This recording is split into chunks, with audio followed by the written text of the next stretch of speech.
Oh man, you know what my favorite part was? The part where it ended. Oh.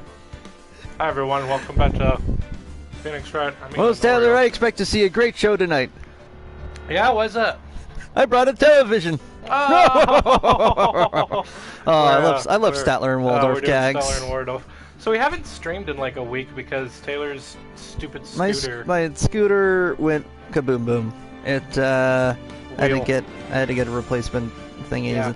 Basically, man, I need a better logistic solutions thing. Oh, hey, Jack Boy. Yeah. That's the Doge. He's the Doge. Well, the goal was to get tires that didn't need air, but you couldn't find any. Oh, yeah. I don't think they sell them for scooters. But like you told me that you did find some inner tubes that were harder to pop. Yes, and then they were like, oh, by the way, those don't fit these. So I was like, well, then what can we get? It's like we can get normal inner tubes with sealant. And I was like, all right, well, that's so you're pretty much back to square one. Pretty much, but it's got sealant, so so like 1.5. Yeah. Well then, you didn't tell me that part. Oh, I should probably plug it in because I wasn't sure about the battery. Make sure your headphones are plugged in all the way. Oh yeah, let's make sure that that one thing doesn't happen again. I sure hope that mysterious thing doesn't happen again. What was that from? I think it was the laser collection. I can't wait to eat this watermelon. Yeah. I hope that mysterious thing doesn't happen again. Don't turn the gun of us. Blah! I'm a fire in my pingus. That was not a thing. Yeah, it was. It was? Yeah. There's one where it was like, I'm fire in my... And then he just gets like a Dr. Eggman head and says, pingus. And then there's just a pause and it just goes, blah! That was a classic right there. The snooping as usual. Collection 5. Oh man, Laser Collection was legendary.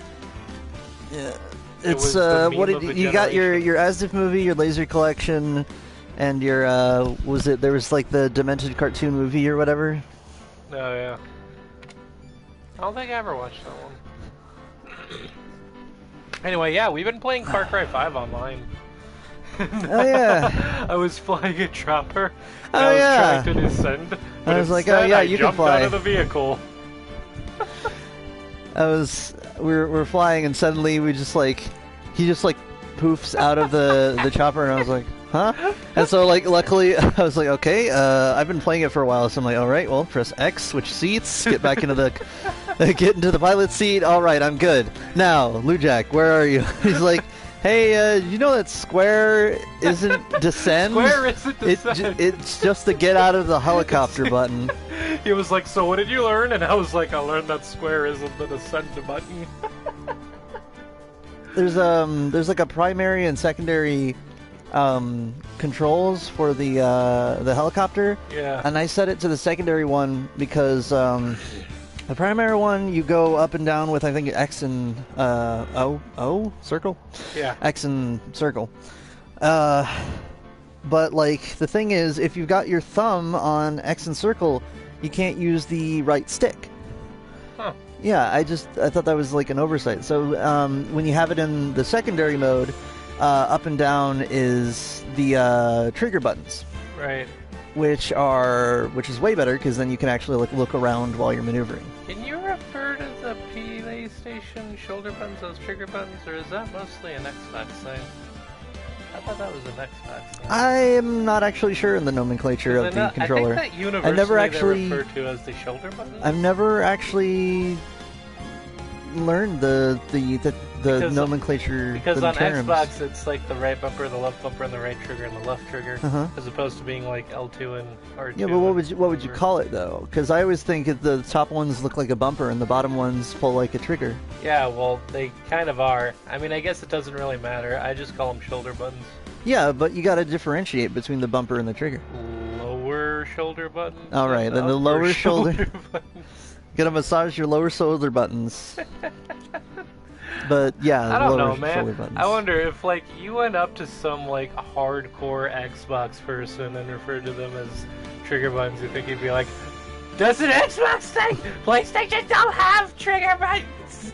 I feel like it would just be whatever is on like the diagram that you get on the technical manuals or whatever. Well, I mean, There's probably a thing out there that probably. usually I mean, you can just call them the L and R buttons, but the thing is, Call like, them whatever. it's intuitive though, isn't it? The bumper ones are bumper shaped and the trigger ones are trigger shaped. Yeah. And in almost every shooter, the trigger buttons are used as triggers. Yeah. So Except for Dying Light. Except for Dying Light, which you Dying Light is weird because uses it's not the- really a shooter game, but you do get guns later on. we so it's like, gotta wrap up Dying Light. What's that? We gotta beat Dying Light. We Specifically, gotta I just beat want to Dying beat it before the next one's out. Oh, and you won't play it unless I play it with you. Because it's a scary game. Yes and no. Well, that's what you told me. Yes, because it does it does drive my blood pressure up the wall. It is a very scary game. That's the funny thing is that it's a combination of the like sound design and the camera. The fact that the camera gives you like, I don't know, maybe 75 degrees of vision, like Yeah. maybe 90 at the most. That drives me nuts because like I feel like what is it? I feel like a prey animal with blinders on, you know? Where it's like I can see it directly ahead of me, but it's like I need more situational awareness if I'm taking out zombies at the night. I got no peripheral vision. I can't wield anything. that and the weapon scaling is always just a little tilted out of your favor. Right. And the funny thing is that the game's like, oh yeah, you get double XP if you go and fight stuff at night, and it's like, yeah, but you die Yeah, more. but why would you do that? Because the thing is, though, is that like it's not like you can grind to like you can, once you've got a bunch of your basic like abilities and stuff, all of your power comes from having like good weapons that come with your like level. Like it's not like Arkham Knight where you've got a whole bunch of like tools to use that you get like that you just become like monstrously good at, you know? Right. Although you do get really the one like cheese that is very reliable is being able to step on zombies that are like right next to where your feet are if you're standing on a platform. So if you're like up on a ladder. Oh, they that's my start favorite climbing up, you cheese. can just be like, bah, bah. I was talking with a friend recently, and they're like, you know, the thing about like video game like accessibility is that sometimes it's not about the it's not just about the like the difficulty that you set it to. It's also about having like exploits that someone who like is playing the game in a weird way could figure out. Like kind of like how like Undertale. Undertale is fairly difficult in its later levels, and to combat that, the developer put in the Temi armor, which in quotations makes the game too easy unless you kind of suck at the game, in which case it makes it playable. The Temi armor is super expensive at the start of the game, but it gets cheaper every time you die. And even with that, I had to double cheese that technique because I couldn't afford the Temi armor because I wasn't like going and killing a bazillion monsters because I was worried about killing too many monsters. So I went to the Turtle, bought a bazillion smoky glasses, take them down to the Timmy Town, sell them there, and you get like a tiny profit on each one. And basically I just became this caravan of smoky glasses. Right. And I would just pack my entire inventory of that. And that's how I cheesed the system to get the money to buy the Temi armor, which let me actually beat the game. And then I was like, oh yeah, I actually did it. Right. But like every game should have that sort of cheese in it where it's like, oh yeah, you could do this, and like if you're already good at the game, it'll feel cheesy. But if you're really struggling with the game, it feels like a solution. Right. Man, you know what I was thinking about the other day? Like, it's amazing to me that people generations ahead of us probably still look at games as a sort of thing for children. And I think about when you say generation ahead of us, you mean people younger or older? I mean like older, people older than us who didn't like grow up with video games. And, you know, I thought about, like, GTA. Remember when GTA got into the spotlight and it was like, oh, it's poisoning our children? And I'm like, okay, so let me get this straight. You came across this M-rated game for mature people who are, like, above 18. Yeah, it was never intended for children. Your logic, instead of the logic that, hey, this is made for adults, instead of saying, hey, this is an adult game for adult people, your logic instead is, oh, they made this game and it's ruining our children. As if, like, you're getting it for children, thinking that it couldn't possibly be just a thing that older people are supposed to play because the wildest thing about that is how, like, there's way too many, like, I remember there, when I was a kid, there was so many kids who had actually played, I think it was back when I was a kid, it was like GTA 4. Yeah. 3 or 4. I played 4. And it was nuts because it's like the... it was like that Spider-Man pointing at Spider-Man meme where the parents were like, we can't allow our kids to play this. And it's like, well, then don't buy it and give it to your kids. But instead of being, but like they were mad at like game developers who had clearly labeled the game as rated M instead of like their, I don't know, your like cousins or whatever who it's like your fault their that parents. I bought this game for my child. Because like your cousin's parents or whatever got them that game for no good reason. It's like so why did you? Dumb. Why? Why did you do it? It's dumb. Man. No, rated M. Well, I'm gonna get this because I can't read.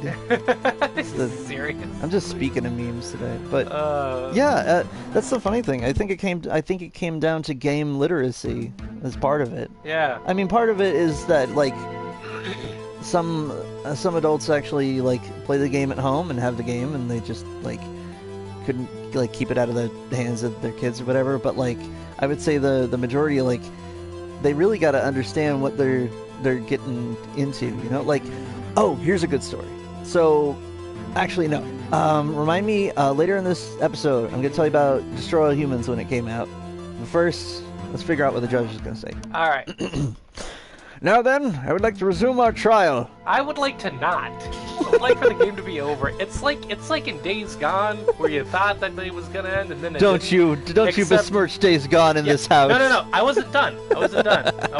It's like Days Gone, where you think it's gonna end, and then it doesn't. But instead of being like, oh, your wife is alive, it's more like, we have to keep doing this. Man, sometimes I wish like more games had that sort of 4-act structure. Like imagine if you played a game like The Last of Us and you get to like the final chapter and then it's like and then there's just like another big bad and then like all your buddies come out of the woodworks and you go and fight that. Right. Hey, real quick, gotta go off on a bit of a tangent. Do you though? Real quick. So if you come across a series of game reviews called Zero Punctuation, watch it for the entertainment value, but don't take his word for anything because his taste in games is complete shit. Yeah, it's like, kind of bizarre. He just it's like shits on good games. It was so wild. And like Days Gone was one of them. He's like, it was it's so basic and repetitive. It's like, did you not like? Where is your soul?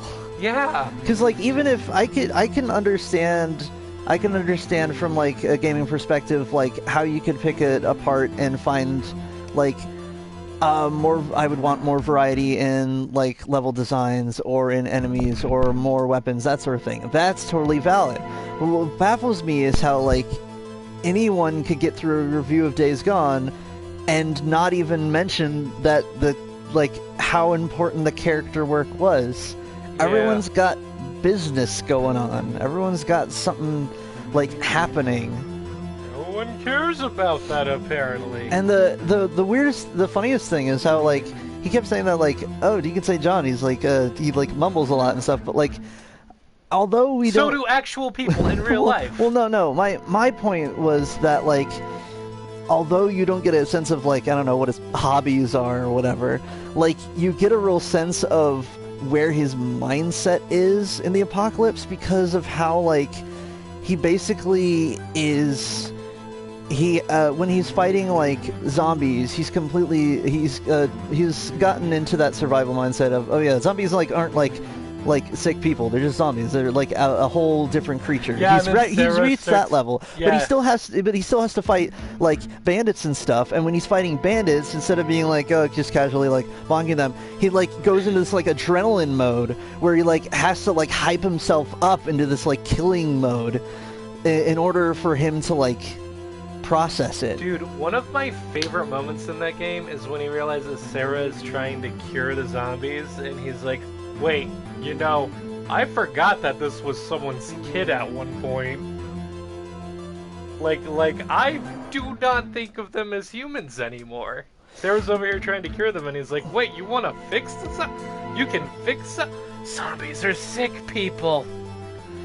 Oh man, and the way that the game like develops the lore of what the zombies sort of are and how they fit into like the fact that they're not going to just die off because they're able to just like eat grass. Oh yeah, like they're not just eating meat. Yeah, and then it's so amazing. There's that crazy ending with O'Brien, which I'm not gonna ruin. I'm not even gonna ruin the line about the wristwatch on a monkey, but it's man, good. That was a good line. You remember that one? I remember that. Oh, that's I don't remember the exact wording, but I remember it was there. sad, and I remember being like, try keeping a gold wristwatch on a monkey for more than a year. Yeah, it doesn't happen. Like okay, so all right, yeah. Let's get back to it was great. So yeah, Zero Punctuation. I feel like they didn't really get that game. I'm conflicted about them because did they review The Last of Us? Do you think they were like, yes, the mechanics were solid, but I hate all these characters and I don't feel anything for them? Yeah, probably something like that. So I'm conflicted about Zero Punctuation because on one hand,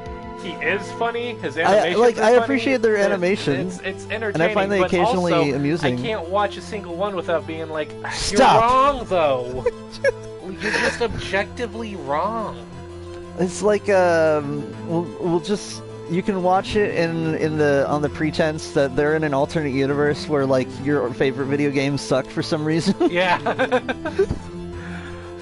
Dude, that would be a really good like what's the word? That'd be kind of like a postmodern like story right there. That would be like one of those, not like a full-on like book, but like a sort of a thing you'd read in a magazine, right. Of where people get into an argument online, and they keep getting into more and more details and facts supporting what they're talking about.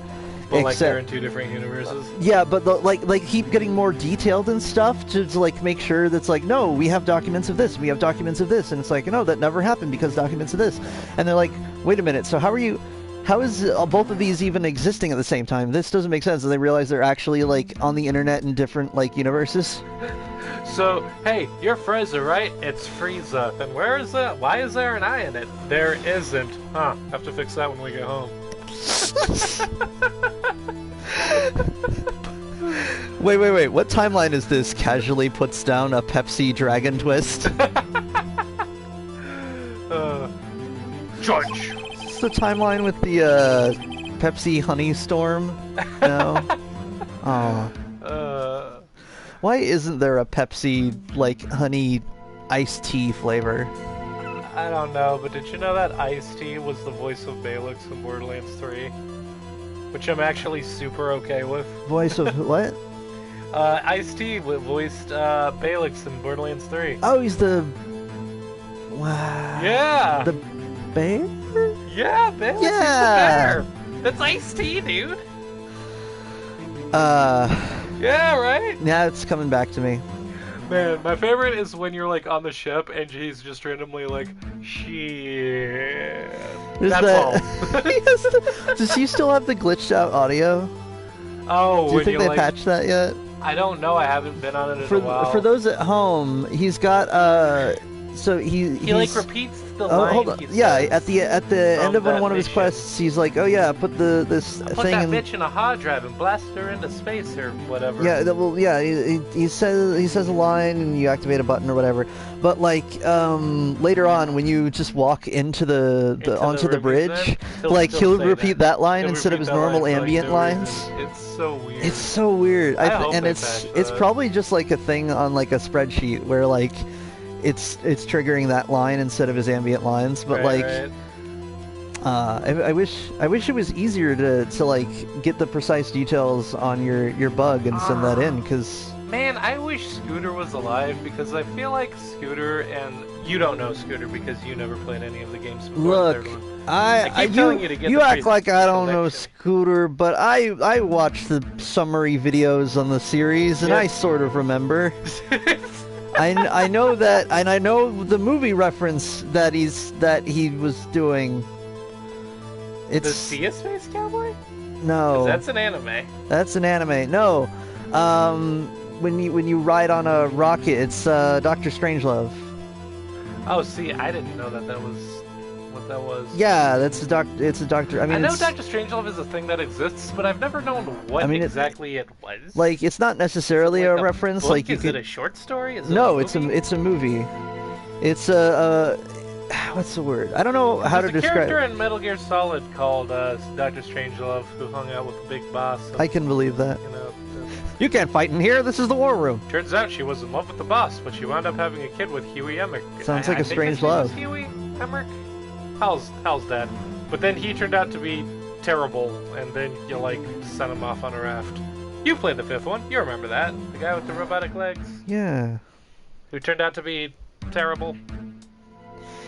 You know, that game didn't like pan out very well for me. So honestly, I wasn't never a good figured game. out who's. You know, because like as far as I got, I was like, okay, so honestly, I don't know if this guy I don't know if this guy sold this out or not, because I don't know him from the earlier games. He's just, as far as I know, this guy is just here, and we had something to do with him in the past. And what did Carlos do? I don't understand. What did Carlos do? And why did they go back on the island? Get low. What is the smoke creature? We should probably start playing this. And why didn't they believe that zombies were coming from the north when they already have one in the court? They already have a zombie. He's just standing around there. Yeah. Yeah, I don't know, man. I will say this. I just switched into Game of Thrones last second just- there. Just switch. You just keep switching with An whatever. army of the you're talking undead. about. Unbelievable. Why, the undead aren't a thing. Sir, you have an undead man, like, just walking around your court right now.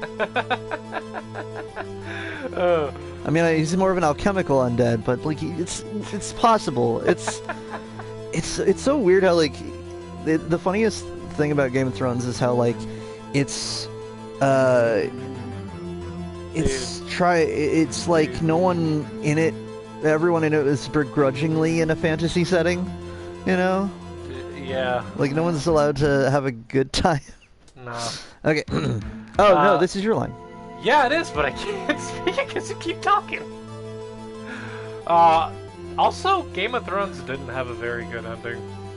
I've heard. I had a long discussion with someone on the way up a mountain. Which is a literal mountain, and it was basically like they didn't wrap up the what's it called? They didn't wrap up a bunch of the loose ends well enough, and the real like crime there, like the not crime, what's the word? The tragedy of No it. crime of Grindelwald. The tragedy of it is that they could have gotten another season, so they didn't have to like just cut all the loose ends like super quickly. But they didn't. Like they had the ability and like the funding and everything to like actually like wrap up everything in its proper time and not be rushed, but they didn't. We still need. The one bit of solace we can get is that apparently the two guys who ended the series went and tried to make another series and then got shot down immediately because they sucked. We still need a Master of Whispers. Dude, you're the fucking three-eyed raven. You don't need a Master of Whispers anymore. You've no need for a Master of Whispers. You just stop. I don't even know what that is, but No, because sure. he's the three-eyed raven now, which means he basically sees everything all the time ever. Look, what we need is we need just a what was the Bureau of Normalcy before it was? The Bureau of Oddities. Yeah. You just need to set up if I was in the Game of Thrones universe, I'd want to set up a bureau of oddities, and then just collect all of the magical stuff, and then just use that to improve the kingdom. Because like everyone knows that like at the end of the day, the only way you like get ahead in Game of Thrones besides like sabotage is, oh hey, I just realized that we have like weird supernatural stuff. If we actually use that, like we can get somewhere. Right. Miles Edgeworth has admitted his own guilt. He has confessed his crime. Let us begin by hearing his testimony. Then, though pointless, let the defense do their cross-examining. The statute of limitations on the Deal 6 incident runs out today. Though it's unconventional for me, I'd like to run this one by the book. It's unconventional for you to run things by the book, like within the law. So you're admitting to evidence forgery. This man and is straight up lying. a little outside of the box. He's a little eccentric. So what please you're let me saying welcome is Mr. Von Karma. Walks up to the mic. Oh, I am pissed. Royally pissed.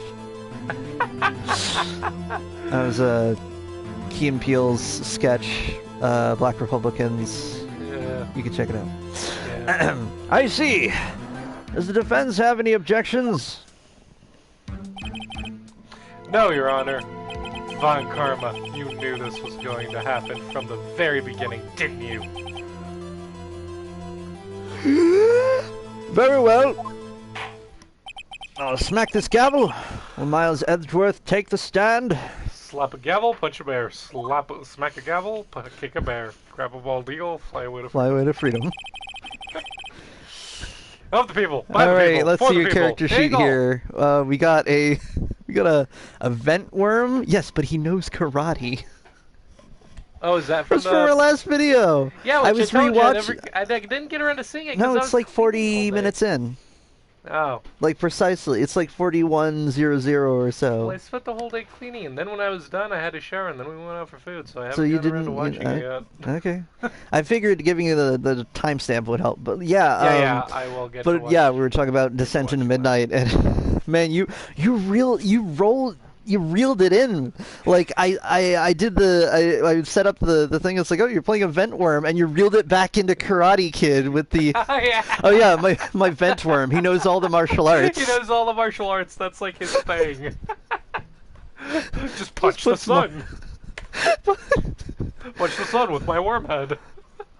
Look, yeah, a thresher shark comes out and tries to smack you with its tail. Okay, I'm gonna judo it out of the water. Okay, yeet. Yeet. Oh, fat worm. Oh, that was great. Will the witness state his name and profession? Oh, right, I do. Yeah. Miles Edgeworth. I'm a prosecuting attorney. You originally gave him like a sort of abridged Kaiba voice. Yeah, I kind of softened that a little bit. Hold on. Yeah. Miles Edgeworth. I'm a prosecuting attorney. I have green hair. Well, not I have currently, gray but hair. I did at one point. I ran out of hair dye. ran out of hair dye. Now my hair is gray. His hair is kind of gray. I always thought it was supposed to be like black. People get gray hair early in animes. Huh. Weird.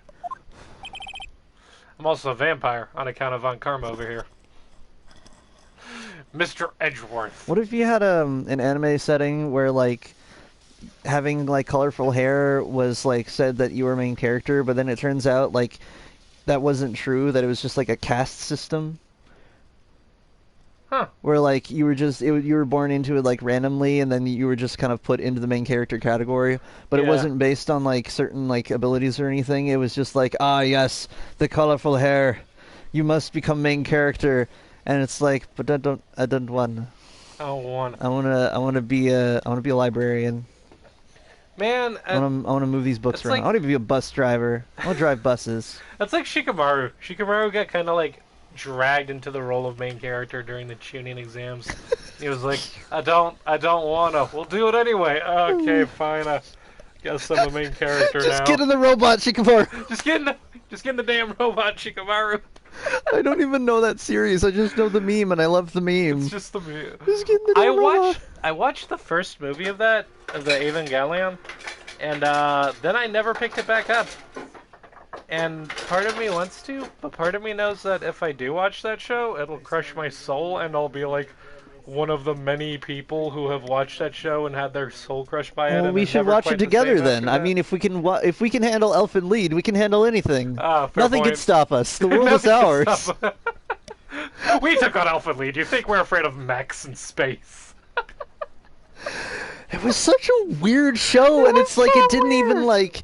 I felt like it didn't even like finish like, its thought. It kind of just... It set up a bunch of like questions and then just like didn't actually. And like, then she just kind of left. She just left, and then the clock started working again. Look, what I'm thinking is that so she get at the end of the series, she gets on the bus, right? Right. But it's the same bus that's going south from Oregon into California, and the Pine Twins are there. The Pine Twins. Who were they?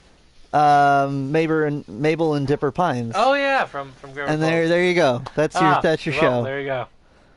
Dude, I'd watch a show if... Because like, if there's one person I can trust Lucy? to deal with both high action and existential angst, it's Alex Hirsch. What was her name? Was it Lucy? I think it was. I don't know. Or was it something? I don't remember. Shout out to everyone who knows have what the hell we're endured talking about. Elfin Lead. Shout out to anyone that watched Elfin Lead. Crazy anime. Crazy anime. I should read the manga. I think. For those it's a who don't manga. know, it's very like graphic and bizarre. Oh so- yeah, there's like lots of blood, lots of tits, lots of... It's like Game of Thrones, but anime, and like It's with more very sci-fi it's element. like bizarrely violent and not even like in a way that really makes sense, you know. It's so weird. Like if you want like bizarre violence, but like in a way that makes like a mild amount of sense, like just watch One Punch Man. Yes. Cause like then it's like okay, there's a setup and then he punches a thing and it explodes, but like it all makes sense and it's like satisfying. Where I like it's like the idea that if he wanted to, he could just like take over the world, but he doesn't. I'm not sure it even crosses his mind. You think he ever has a day where he's just like, I could just take over the world, and then he's like, I don't wanna. yeah, well that's because when you think about it, like he's One Punch Man represents a man with an infinite amount of energy, but a finite amount of energy. Right? He's just bored. So like He's just bored all the time. you know what's funny? There's a handful of things that can beat Saitama, but under certain circumstances. Such as? Well, a mosquito for one thing. Yeah, there's a mosquito. Problems that can't be punched. So social problems, having issues with like a slow computer, that sort of thing. Right. And just punch the internet. he cannot beat King in video games. Oh yeah, that's right. He's like super... Which is wild because it's like, because that implies that although he has like he can move super fast and has although he can move super got, like, fast and has infinite high speed, but no DR, coordination. he doesn't have he hasn't maxed out his coordination yet. Yeah. So theoretically, like I don't know if he needed to become a wizard or something, he'd have some difficulty with the hand motions. Oh, yeah.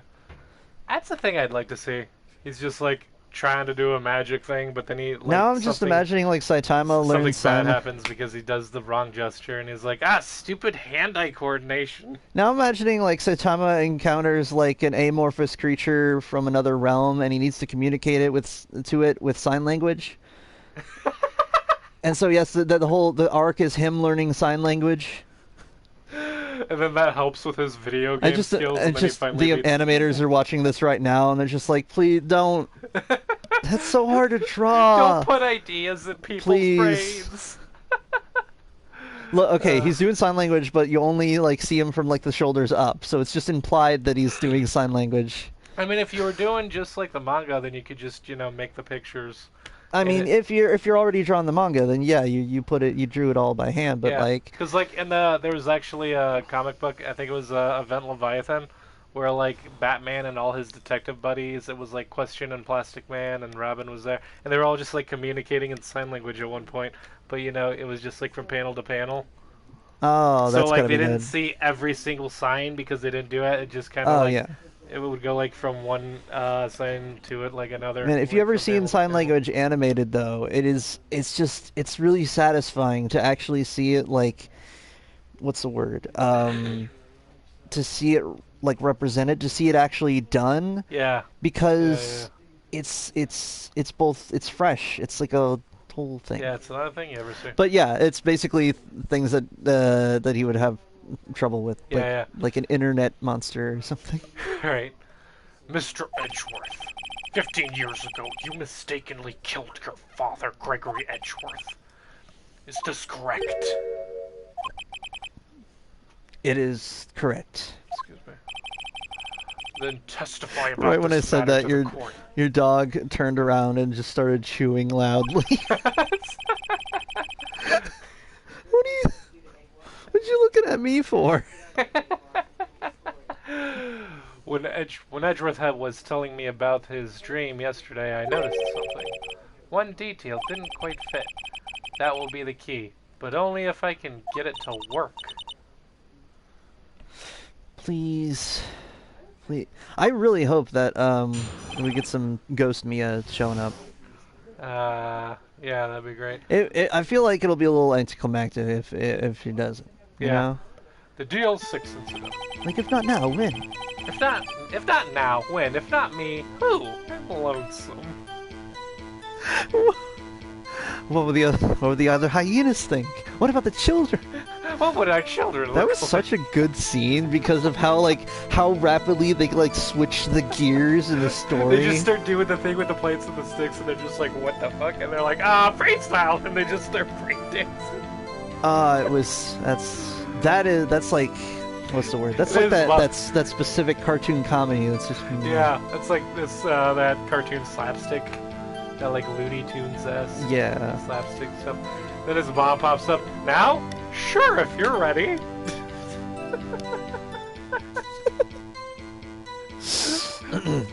That day, I had gone to the courtroom to observe one of my father's trials. As we went to leave, an earthquake struck, trapping us in the elevator.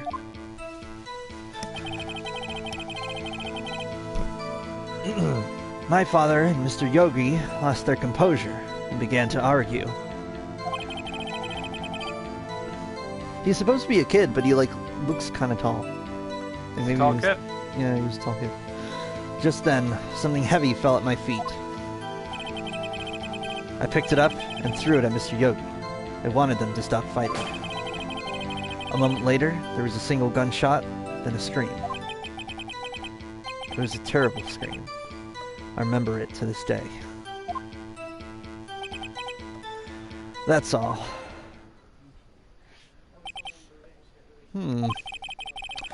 And until now, you thought of this memory was a dream?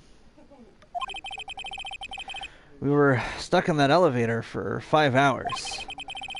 The oxygen in the elevator ran out, and I lost my memory of the events. Sometimes I think I'm still in a dream.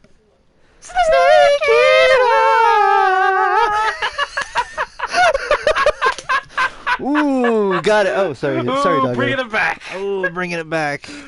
Oh man. Oh, I love that. I think that's on our. I was thinking bingo, but I thought poker, and I was like, oh yes, boker. That's on our poker list. That's on the bingo card. Is no, hold on. If it's not, I gotta make sure it is. Yeah. You're lying. I'm gonna Put make in sure. like MGS in general as well. Hold on. Let's see. Show bingo card. Bah! The same claim Mr. Yogi has made. Well, that's not the voice I gave Von Karma. That was a different voice. I don't know. No, we got.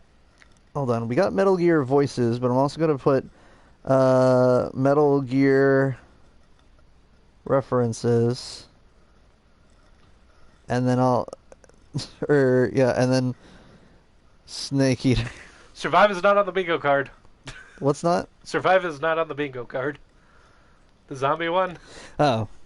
Well, yeah. It's not on the bingo card. Man, how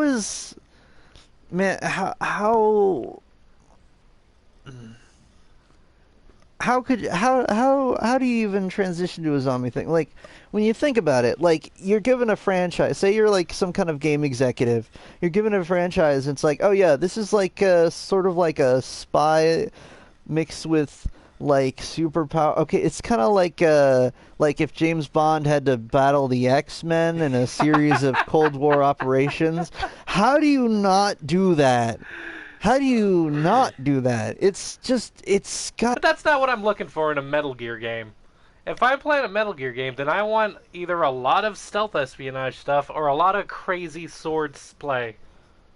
True. One of those two things is what I'm looking for in a Metal Gear game. Because that's the funny thing is that and you can only get the swordplay in one. Yeah, Metal Gear Rising is a whole different kind of game. But it was still good. And I would say that it takes place sort of in the same sort of universe. The exact same concept. universe. It's after Snake's been dead for like a while.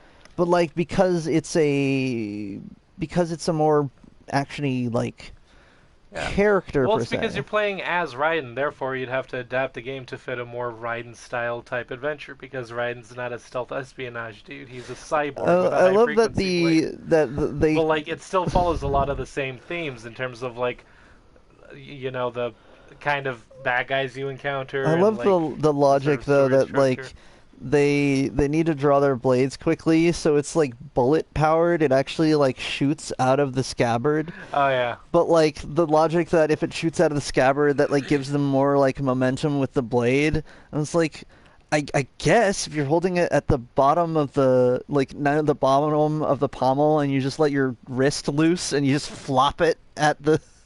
You know what I mean? But most of the force should be coming from your actual like wrist arm motion. Yeah. Still though, I just imagine that, but as one of the abilities you have of just shooting the blade like pommel first at an enemy, and it like bounces off their head, makes the rubber bullet noise, and it knocks them out, and then you grab the sword. That's actually a thing that is part of Adam's weapon in Ruby.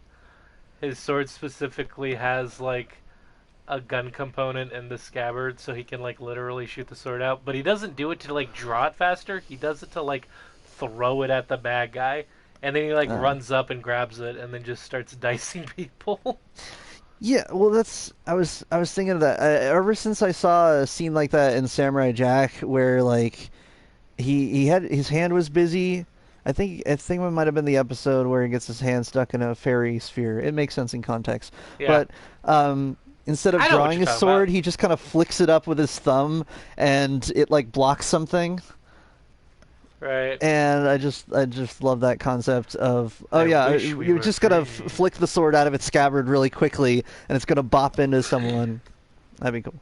Yeah, he has to like make a wish for them to be free at the end or something, because the fairy thing. Yeah, you remember that? Yeah, I remember it. Yeah, you get the fairy, you get a wish. I also remember the Imakande, or Iwakande, whatever they were called. Did they have lion voices and they sneak around? Yeah, they were lion people. Yeah, that's the whenever I say that voice actor who sounds like a lion, that's the guy I'm talking about. Yeah. He sounds like if a lion was a human. That's what a lion would sound like. He just have this very like deep, majestic sounding voice. Yeah. Do you remember Jump Good? Oh, yeah, I do. You can fly? No, jump good. That's a good one. Just look, I just took more levels while you were busy. I'm just stacking on more levels. Very well. Hope you're done with your Metal Gear Solid references and your Samurai Jacks. Your Samurai's Jack. Your Videos game. Oh, your Metal's Gear. Dude, there's this comic of like Rick from Rick and Morty popping through a portal to like the 6th season of Samurai Jack, you know, the one that like ended it all, and he's like, hey, so here's your stupid wife character person from like another reality. My kids watched this stupid show and they were super pissed off about how the whole thing ended, so, and now they won't shut up about it, so here's your wife person, now maybe they'll leave me alone. And then he just goes back. Yeah, I can see that. Yeah. There's Mr. Wright, please, enough with your Samurai's Jack. You gotta send me that though. I want to see it with my own eyes. Oh yeah, I gotta see if I can find that. Please, the cross-examination, please. Yes, Your Honor. I'd like to begin by oh god, No, I can't. I can't, Your Honor. I can't do this right now. Hands down, and it's got like a no reason no, boner. You didn't have to explain it. You had a doctor's appointment at I got a the doctor's dentist. appointment at the dentist. Curse your no reason boner. Why have you forsaken me, Lord? That's why. Why have you forsaken me? Not in front of the children. That was the wrong kind of package to mail. No No reason boner. Technically, those aren't monkeys. Those were macaques. Wow. Wow, macaques. macaque's hair. That's what the podium's for. Macaque's hairy. Or the desk, or whatever. For those of you who don't know, that's a Ninja Sex Party song. You can cross that off your bingo card. It's already on the list. Yeah, NSP. NSP is on the list. I think that's actually the first NSP song. Well, no, technically the first one I heard was the outro for the Dick Figures movie, but the first one after that, I'm pretty and sure they was blew No up Reason the Boner. octopus. You shouldn't have listened to the soundtrack before you watch the movie. Spoiler alert. That's not literally how it goes, but that's sort of how It just kind of like recaps the entire movie. Yeah, that was amazing. That was great. Yes, Your Honor. No reason boner. Oh wait, it's not entirely without reason, just looks over at Edgeworth. Stop. Okay, I guess press everything, like we normally do. What was the trial your father was involved in on that day? I don't remember things very clearly. I mean, technically you could trace it back to, we know it happened on this day 15 years ago, so just figure out where the record was for that. The record shows I took the blows and did it The record shows I tanked the damage and did it with my strategy. That's the song that Simon Cowell sings in Far Far Away Idol if you pick anyone except for like the main characters to win Far Far Away Oh, Idol. it'll just They'll just be like, make I sense. refuse to let this person be the winner. Instead, I'm the winner, and then he just like gets up on the Oh, desk and wow. is like, for what is a man? Oh, wow. Yeah, it's pretty great. Only know two things. Know my father lost, and that... Oh, excuse me, hold on, microphone's in my face. Oh. And Mr. Von Karma was the prosecuting attorney. Mr. Von Karma, you were handling that case. In this economy? A Von Karma? Handling a case? Handling with me? In this economy? In my kitchen? That's like one of my favorite gags. Just add in this economy to the end of anything. Yep. It was 15 years ago. I don't remember the details. Yeah, that's fair enough. That was when... That's like being like, hey, what's the first YouTube video you ever watched? Honestly, I think it was Markiplier for me. It was either Markiplier or Nostalgia Critic. Because Pretty sure it like was when I say Markiplier. like first YouTube video, like if you're like my age or older, then like the first ones you would have seen could have been like before YouTubers were a thing, where it was all just like home videos. Yeah. Like, man, it really... You ever seen one of those, like, time capsule, like, images of old YouTube where instead of, like, various, like, popular YouTubers on the sidebar, it's just, like, me at the zoo, and then all the suggestions in the sidebar are just, like, someone else at the zoo. Like, and, like, someone's birthday with the, like, the date on it, and, like, I don't know, grandpa flexing. Like I caught my grandpa flexing in the backyard. Like it was just home videos. Right. By the way, I saw what this looked like before it was remastered, and Very pixely. yeah, leaps and bounds with our remasters and whatnot.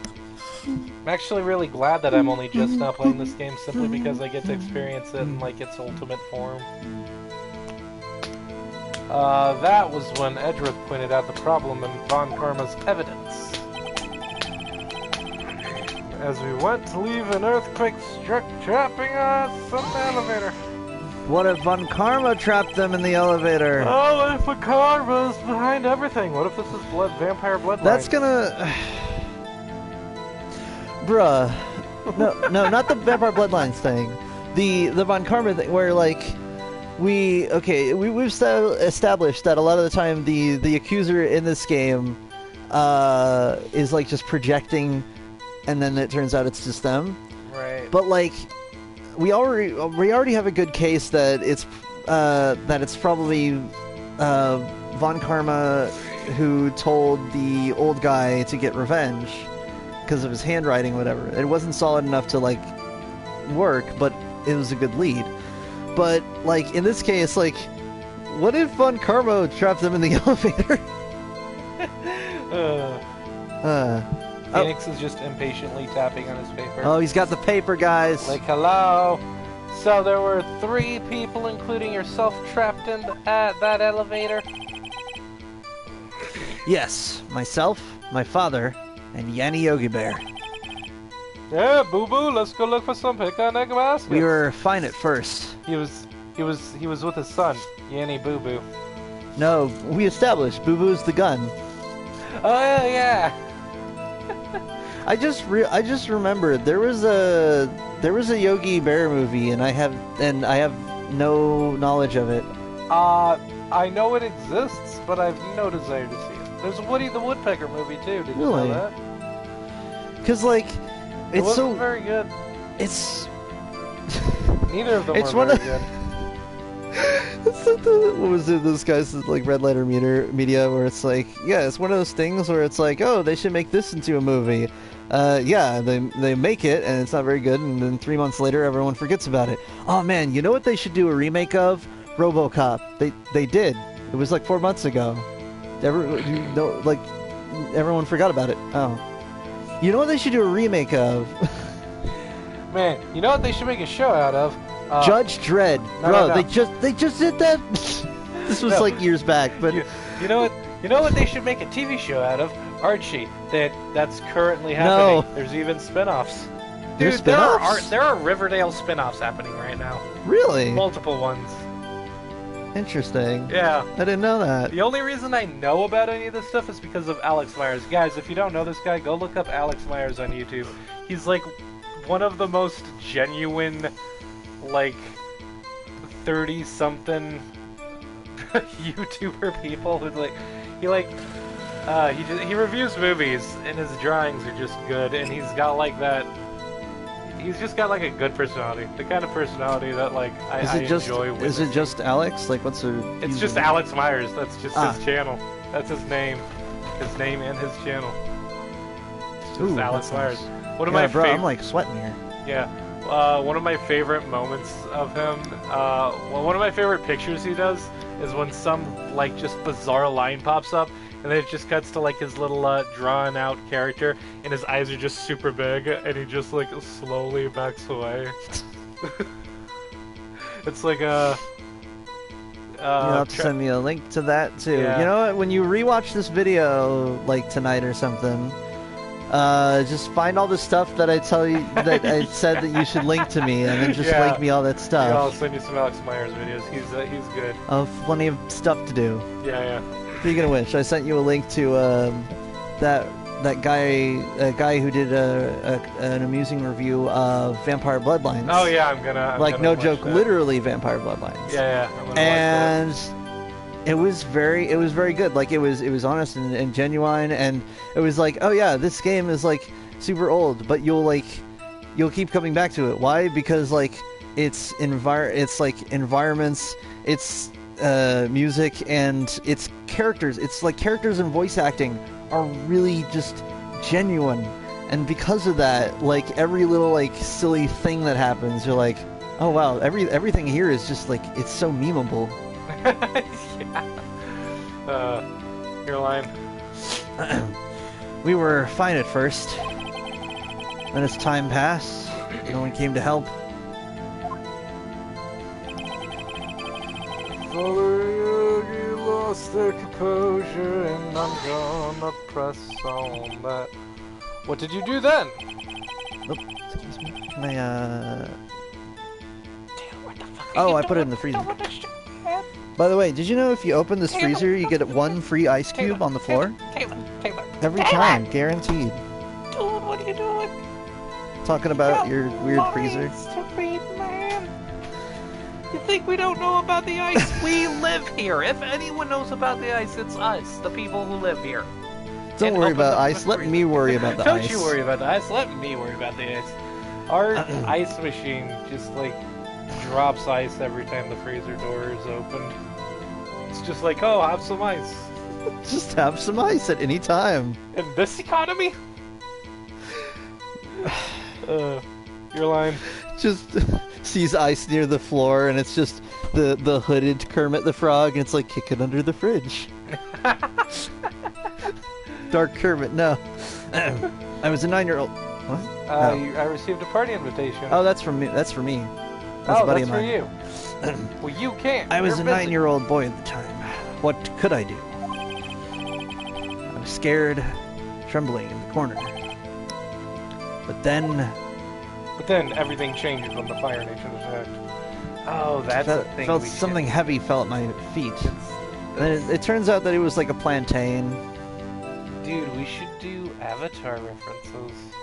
We should make that a bingo. Man, I mean, it's got staying power, but I'm thinking like meme-wise, I'd have to like go back and go into the old files of my mind and Maybe it's a friendly mushroom. Friendly mushroom. Drink cactus juice. it'll quench ya. It's the quenchiest. Man, I want that line read by Josh from Drake and Josh. It's the quenchiest. It's the quenchiest. Quenchiest. How he like always. I repeat stuff. words for emphasis. I repeat. Emphasis. I repeat stuff. Repeat stuff. Oh man. No, that is Lady Gaga. I don't Oh, a lot of Lady Gaga songs involve. just repeating the same line. Yeah, they Like have a lot of. Alejandro. Yeah, or telephone, or Telephone phone. or Poker Face, Poker face. Yeah. or pretty much any Lady Gaga. Pretty much. If you could find me a Lady Gaga song that doesn't have that, that would be like the anomaly. That's how you know that something's going on, and you should check on her. I think her music is okay. I'm not really bothered It's by catchy. the repeating lines. They're catchy enough. But what I'm yeah, not like as a demerit to the musical style, but as in like it's like it's like It would just be one an of their unusual it's thing like to find. one of Lady Gaga's like things. It's like Yeah, part yeah. of their signature. Yeah. Like that one dude who would always draw his comic book characters with their pinky slightly sticking out. Really? I think it was Steve Ditko that did that, which kind of evolved into the Spider-Man web slinging thing. How he does with his hands. At least I think that's how it was, because that was like his signature. So without Ditko, he'd just be pointing. Well, no, it was always the pinky finger that was sticking out. No, as in like without the pinky finger thing though, he was originally just supposed to be pointing with his thumb out, but then he always added the pinky finger out. Yeah, yes. But it was something that kind of got like more and more exaggerated over time, going way back to like what was his name, Mr. A, that like weird dark gritty dude that I think Rorschach is slightly based on. Cause like he would throw his card things, but his pinky would always be. But it wasn't like all the way out like Spider-Man. It was always more like this. Taylor, look, it was always more like this, just kind of like curved out a little. Oh, I thought you meant like he'd have his hand closed. No, and his not pinky like would be out. sticking out all the way, but like it kind of like, yeah, it would always just be like slightly poking out. Okay. That was it. I think it was Steve Ditko. I don't know for sure. I'll Someone have look to- that up. I Yeah. can't because I would be I distracted think- from this show. Yeah, I think Nerd Sync talked about that. The Scott Nicewander guy. Nerd Sync. You remember Nerd Sync? Nerd Sync. Nerd Sync. With Scott I feel like Nicewander. I've seen them at least once with you. Yeah, he's not a very rich YouTuber. He had like a whole period of time where he was like struggling with bills and it was really bad and like, oh man, you gotta be on YouTube for a while. We need before to you can, set like, up a really start YouTube vomiting. that benefits more than just the 1%. Have you seen the like net worth of like the top 10 YouTubers? I have not, but It's in like the 10 millions each. Yeah. Let's get back to this stuff. What was it? I couldn't think of anything good. It reminded me of the Babe. It reminded me of the gun with the power. Its name Power was to kill Boo Boo. A pistol. Dude, you know what I thought of? Hmm. So, Far Cry 3 was really great, but none of Jason's friends or his brother knew that Citra existed, or that the Rocky Out were even a thing. He just saved him and then stuck him in the cave and then went back to doing things. So when they all got kidnapped and she was trying to make him kill them, they had no context as to what was happening. So I imagine just like this sort of post-credits scene where they're like on the boat on their way back to California. So who's that, and what was the whole like? Lisa's just like, you want to tell us what the fuck that was all about? Yep. That's gotta be an awkward conversation on the ride home. just Ubisoft Far Cry. What if drugs, but not? Just every game there's just like drugs, but what if maybe not drugs? What if drugs, but also maybe magic? It's vague. I mean, what if drugs are bad, but maybe not, but maybe yes? Maybe sometimes bad? Oh, man. Which is weird, because it's like, you think... I feel like you should be focusing more on the fact, like, there's a fundamental difference between, like, me using drugs on myself versus someone using drugs on me. Right. Like, that's a fundamental difference. Yeah. Your line. Dude, imagine if, like, blowing, like, weird, medicine dust was, like, an ability that your character had. Like, that would just, like, boss battles would just be, like, you blow dust, and then they do the whole, like, going into an alternate realm, but from your perspective, they're just kind of, like, freaking out. And you just kind of, like, sit down, have a drink of tea, and then you get into a small fight. Right. Dude, one thing I gotta talk about real quick. One thing that me and Taylor were talking about that kind of bothers me in Far Cry 5. So I haven't done any actual story missions yet, at least not recently. Not on I've just purpose. been kind of gathering companions. But like occasionally it'll just kind of force you into a story event, and I'm like, Yeah. Can we not do this now though? Yeah, I'm doing other things. and I will get to you later.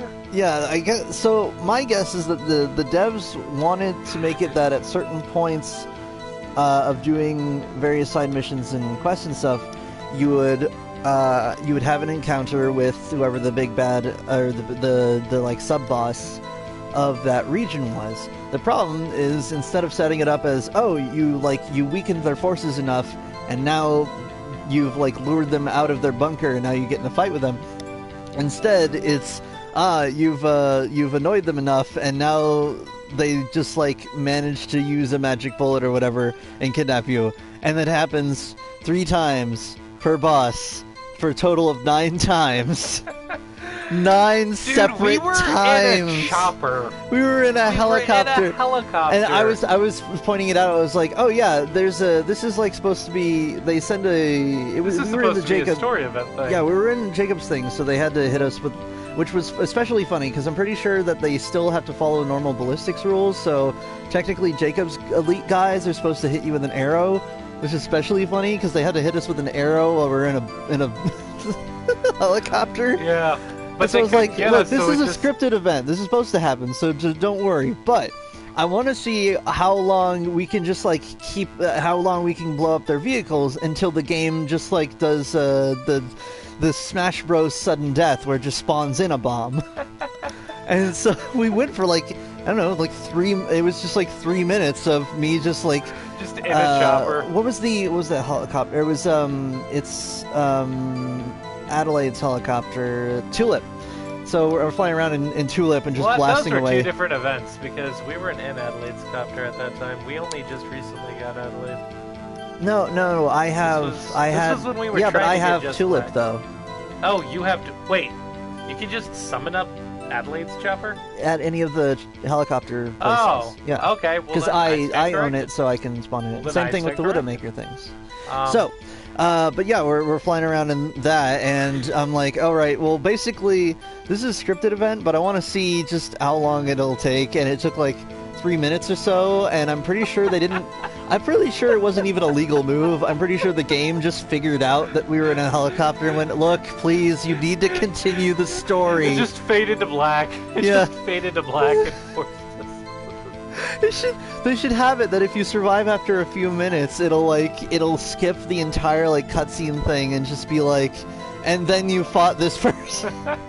I don't know. It's something. Oh no! I'd like to be able to finish gathering all my companions before I'm forced into story modes. And it's what's the word? It's unsatisfying when it's like when you've like instead of feeling like you've weakened a grand empire, it's like you've kicked the hornet's nest now, and it's like, well, no, my whole purpose here is destroying like an evil empire kind of deal. So like. Weakening them is the whole point, and then if that draws them out, that's great because that's what I'm hoping they do. Right, but instead of drawing them out, they'll be like, I've sent my elites after you, and it's like I thought that's what you were already doing. Now you got magic bullets. Ridiculous, dude. I am having a great time with Far Cry 5. I like Far Cry 5, but I love my fan concept of it of just the game being a satisfying escalation where the bosses, instead of being like super like templarically confident, even like when they die, being like more paranoid and frustrated as the game goes on, where they're like, I sent out my elite forces. One came back saying that apparently they have a bear now. They have a bear now. Just don't give him actual cheeseburgers because he's got the diabetes. Yeah, have an update thing like that where every time you get a certain amount of time after you've gotten a companion, that you'll get a radio call like that where it's like, it's like it'll be from like one of your buddies, and it's like, oh yeah, Jacob's furious. He learned that you got a dog, and like it's really good at picking out all of his guys sneaking around in the woods. He got a dog. He's got a mountain lion. Now he's got a fucking bear. It's diabetic, but it's still a bear. Look, he's got the help of Adelaide Drubman and Peaches, which means now he's got a crew consisting of a cougar and a mountain lion. Thank you for that. Dude. It's great. I didn't think about that. Yeah, it's a powerful team. It's the power of cats. Man, I wish you could like upgrade your like aminal companions. Like, I wish you could just like morph them together to get more like animal powers. Yeah. It's your line. Like, okay, this would be bizarre, but a bear, but it's a stealth bear. And it just looks like a bearskin rug, and it's it's from the Far Side comic, which is you see this guy with the bear circ on, and he's like, rah, and then they hit him over the head, and they're like, he was being attacked by a flat bear. Your line. I assume it was the bailiff, Yanni Yogi's. The safety must have come off when it fell from his holster. Picked it up. What happened next? Bring it up a little bit. And you picked it up. What happened next? Well, we were instead of elevator music, we had ska playing, so I picked it up. And then Skrillex came on and was like, how's it go? I'm trying to remember the lyrics. Roof of base, smash of the place. What was it? We mash up the place and make them all have fun. We blaze the fire, make it burn down. Yeah, it was bun. It was bun. It was bun down. It was bun making bun down. I would like a bun. I would like a roll right now. I would like a cinnamon bun. A single bun. It's just a cinnamon bun full of cinnamon. I'm taking my rabbit for a walk. Need to come back and talk to the NPC again. It's a really slow walk. It's a really slow rabbit. Wait, is that from something? It's from Undertale. There's one of the NPCs you see has like a rabbit on a leash, and they're like, "Oh, hello, I'm taking my rabbit for a walk." And if you talk to them again, it's like it's a very slow rabbit. Nice. Did you know it was a pistol when you threw it? I think I knew. I I knew it was dangerous. But the air was getting thick. I panicked. Extra thick. 2 C's. So you're saying that you threw the pistol at Mr. Yogi? I was in a daze. A moment later, there was a single gunshot, then a scream. The gun fired once? Yes. I think after I threw it, I lost consciousness. Since then, they've echoed in my head every day. That gunshot and that horrible scream. The scream. Edward Munk's The Scream? Edward. The scream. I think it's Edward. Edward what? Munk. It's like a munch, but with a little over the U. Umlaut. It's the person who painted The Scream, the painting. Oh! Munk's The Scream. Oh, Monk's the scream. Yeah.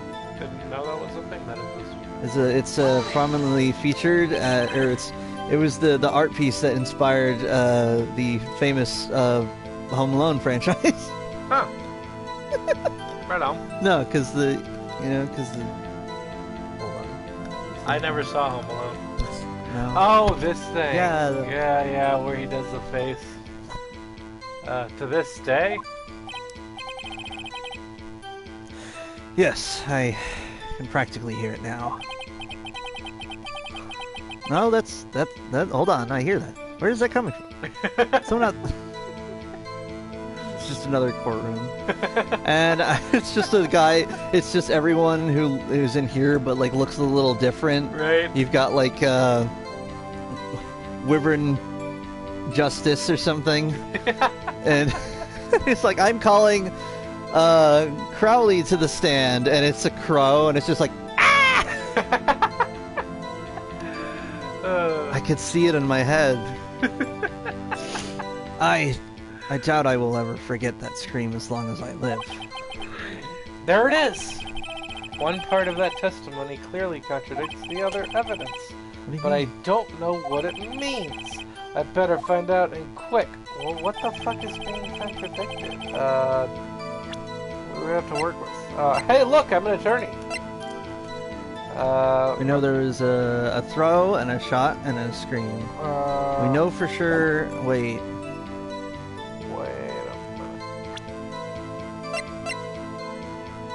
What does this thing say? No, I don't want to present it. I want to read it. How do I read things?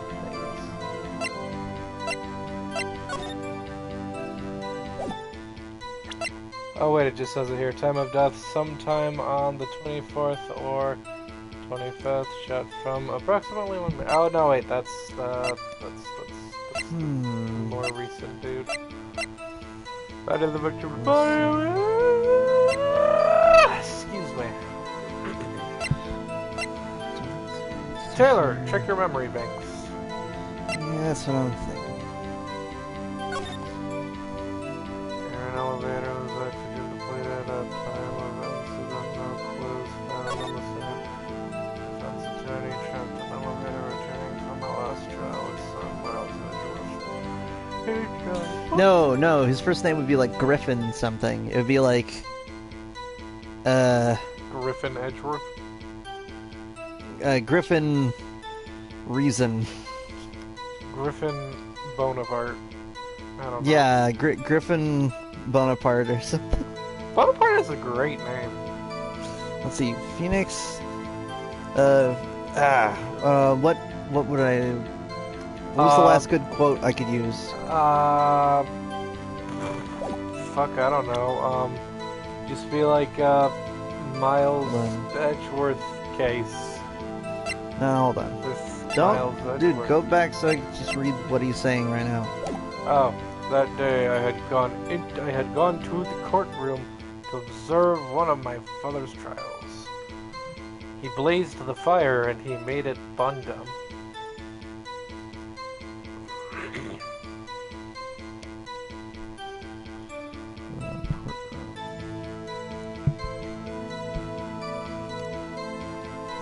Alrighty. See, that's how I find it. I look up the quotes and stuff. The claw taken from Gregory Edgeworth's heart still bears clear ballistic marking. Murder.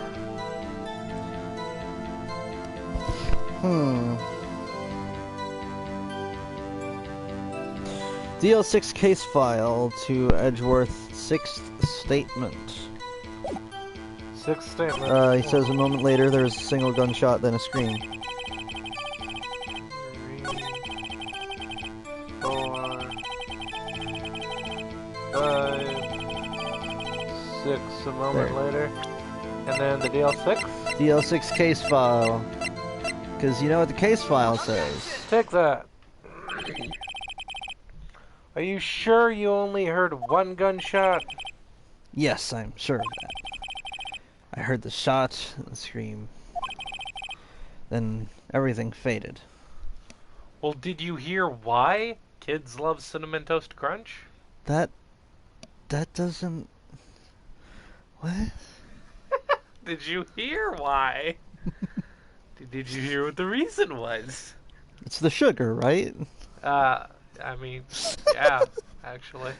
It's the sugar. It's got cinnamon sugar swears on everybody. Turns out it's mostly the sugar. Turns out it's just a whole fuck ton of sugar. Just an F ton of sugar right on the box. However much is in a fuck ton. It's like 10 boatloads, I think. Then everything faded. Oh, that's your line. I said then everything faded. Oh well, I didn't hear you say that. He's got some brain things. You get enough oxygen. I was unconscious until the rescuers came. And you want to take brought me some Swedish blah blah. Want to take it's a very rich meal. Do you want to take a moment to digest your Swedish food, Edgeworth? It's such a rich meal. It's very rich. It's almost too rich. I see. I don't see. The judge looks down and he's just got the strategy wiki up. Not so fast, according to my wiki guide here. No, Your Honor. Unfortunately, you don't. Look at this file one more time. it's just he's got his phone. I see, and he looks down at his phone, and it just says like, "How do badgers work?" This plainly contradicts the witness's testimony. You do enjoy dragging out that file, don't you? How dare you bring up facts and evidence? Yeah, seriously. I don't accept this evidence unless you could tell us what page it's on. You don't get to tell me that you don't accept evidence that is very clearly in front of you. You don't get to make that call, Von Karma! This isn't how courtrooms work! Which page contradicts Miles Edgeworth's testimony? Fuck, I don't know. Hang on, let me... Wait, don't tell me. I want to see if I can figure it out. Air and elevator was oxygen depleted at the time of incident. No clues found in the scene. Defense attorney trapped in elevator returning from a lost trial with one bullet. Murder weapon fired twice. Age 9. One bullet found in heart. The murder weapon was fired twice. What? Fired twice, only once in the heart. It's page Which means 2. that it shot something else. Wait. He was shot through the heart, but Edgeworth is not to blame. It's victim data. If the ballistics doesn't match, you must acquit. A squatch. You must squatch. If the ballistics doesn't fit, you must acquit. Well, no, you can't. If you make it a fit acquit, then it always works. You gotta get more creative than that. If the top is cute, you must not execute. If the fat man is on skates, then he must have a drink in his hand. Metal Gear Solid 2. What was that boss called again? He was just called Fat Man. Yeah, I love how Fat Man as like a boss character is like, it's kind of like someone like did the math on a character sheet. They're like, look, if I build my character like this, if I take points in like being fat, but then I put on like a bunch of armor, and then but then I'm slow, so I put on roller skates, so I'm way faster. Now I've got a viable build. Dude, Batman is like my favorite Metal Gear Solid 2 character. I just love how absurd he is. Yeah, Yes, I roll around on skates and without spilling my drink ever. That's my power. I cannot spill my drink and roll on skates very quickly. This is my thing. This is what I have. This is the hand I was dealt. Look at the victim data in this file. It says it quite plainly. The murder weapon was fired twice. Dos días. That means 2 days. Yeah, that's a cop-out reference. Oh. Yeah, remember the Mexican lady? She's like, dos días. Because she was locked in the trunk for 2 days. Oh. If y'all haven't seen Cop-Out, you should. It's a pretty good time. He's got the criminal dude against the window. He's like, Godzilla's coming! And Bruce Willis just like draws a penis going into his mouth. Testicles. Nah. No, what really got me was that he just like devolved into movie references. Yeah, that's it. And then he's like, "Yippee-ki-yay!" Motherfucker, and he's like, and I've never then seen that Bruce movie. Willis behind the glass is like, "Never even seen that movie." Yeah, because he just starts like, because Bruce Willis the whole time is like naming off every reference. Yeah. Like, Schindler's List, Jesus Christ, now he's doing Al Pacino. and then it gets to like, yippee-ki-yay, motherfucker, I've never seen that movie. That was. You think that's true? You think he's never actually taken the time to sit down and watch his I mean, that's the funny thing, is that it's possible that he hasn't seen that movie. Because, I mean, like, he was in it, so why would he need to, okay? Well, that is the question, is like, when you're an actor, how long do you wait a certain amount of time to, like, see a movie? Because you don't want to see it right after you've finished working on it, because, like, it reminds you too much of work. Yeah. Or maybe you don't want to like overthink the work you just did. Yeah, if you go to see it way too soon after you finish it, you just get like Vietnam flashbacks. Well, no, it would be more along the lines of like when an artist looks at their own work and they notice all the like the flaws in it. Yeah. So like you'd remember all the little bits and pieces and stuff. But like it would be interesting seeing it much later on. Like imagine like if you were like an extra in like the Harry Potter movies, you'd be like, oh yeah, I was just like a kid when I was an extra. Right. I hope all the like kid extras are doing okay. A lot of people who like get into Hollywood as like kids just end up getting wrecked. Yeah, I hope they're good. Oh wow! Excuse me, please. I had Burger King earlier. Excuse you. What's that? Excuse you. Yeah. Well, I already said that. Miles Edgeworth only heard one gunshot, yet the murder weapon was fired twice. The first shot was the accidental firing when the pistol was thrown. So, who fired the remaining shot? Whoa! Was there perhaps another shooter who fired that second shot? Your Honor, as I'm sure you're aware, this incident occurred 15 years ago. The evidence is dated. The pistol did fire twice. However, we do not know when that second shot was fired. It might have been fired the day before the incident. The day after the incident. I love that little pose he does with the fingers, where he's got like one eye's closed. Yeah, he's got the finger wiggle. It's important to have good animations because you're gonna use like just like a handful of sprites for each character. Yeah. And that snap noise. Sping, sing. There's no proof that the second shot had anything to do with this. There's You okay there? There's no proof that the second shot had anything to do with the incident. I don't know why I have so much trouble with that word, incident. Incident. Such a tinny word. How horrible. What? Recidivist. Newspaper. Litter bin. Linoleum. Such tinny words. So awful. I like woody words. Round. Molding. Drum. So these are all just like one-syllable words that you're fond of? No, it's woody words versus tinny words. Woody words have like a hum to them, and tinny words are like a Like incident. yeah. They got S's or like I sounds in them.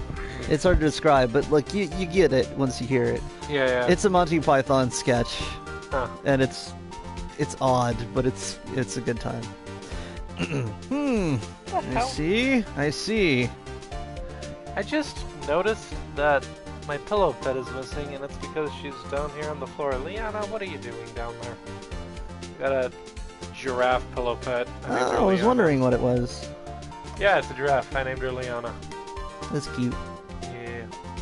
I see. You do have a point, Mr. Wright. The murder weapon was fired twice, as we have heard. Yeah.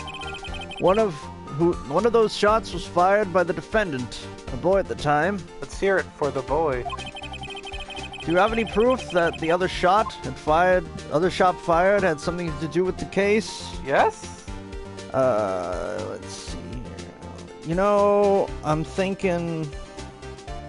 No?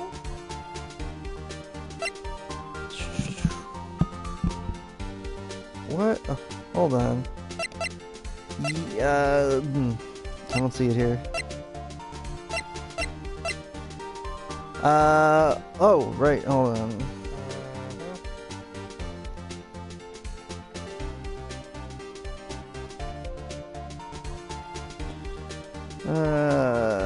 You have video? I don't know. That's not. Okay, well, I'm gonna click yes. Your Honor, I think I will be able to show you proof. What? Impossible. Now, Mr. Von Karma, save your surprise for after you've seen the evidence. Alright, this ought to be interesting. I've got my tiny blue bar blowing up gun back here. If I had an editor, I would edit in like a little hand with a gun that's like sort of phasing from behind the text box. Right. What do I do here? Found on the victim's body, the ballistic markings matched the murder weapon's barrel. The murder weapon.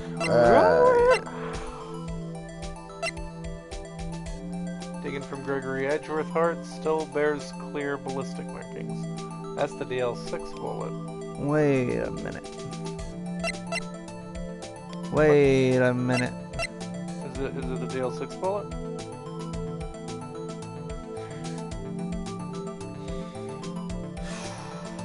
What are we doing here, Taylor? It just doesn't... I don't know. It doesn't add up. Well, look at your memory banks.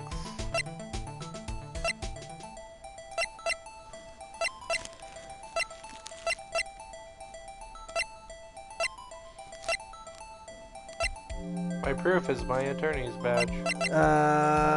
The pistol bullet. No, the.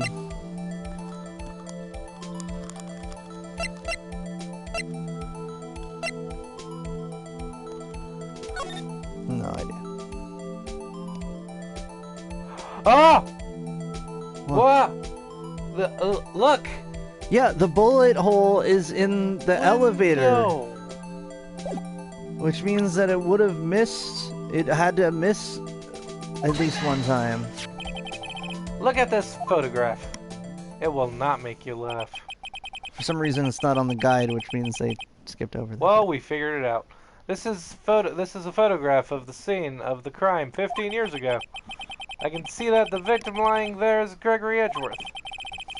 This proves the murder weapon was fired twice at the time of the incident. This photo proves it.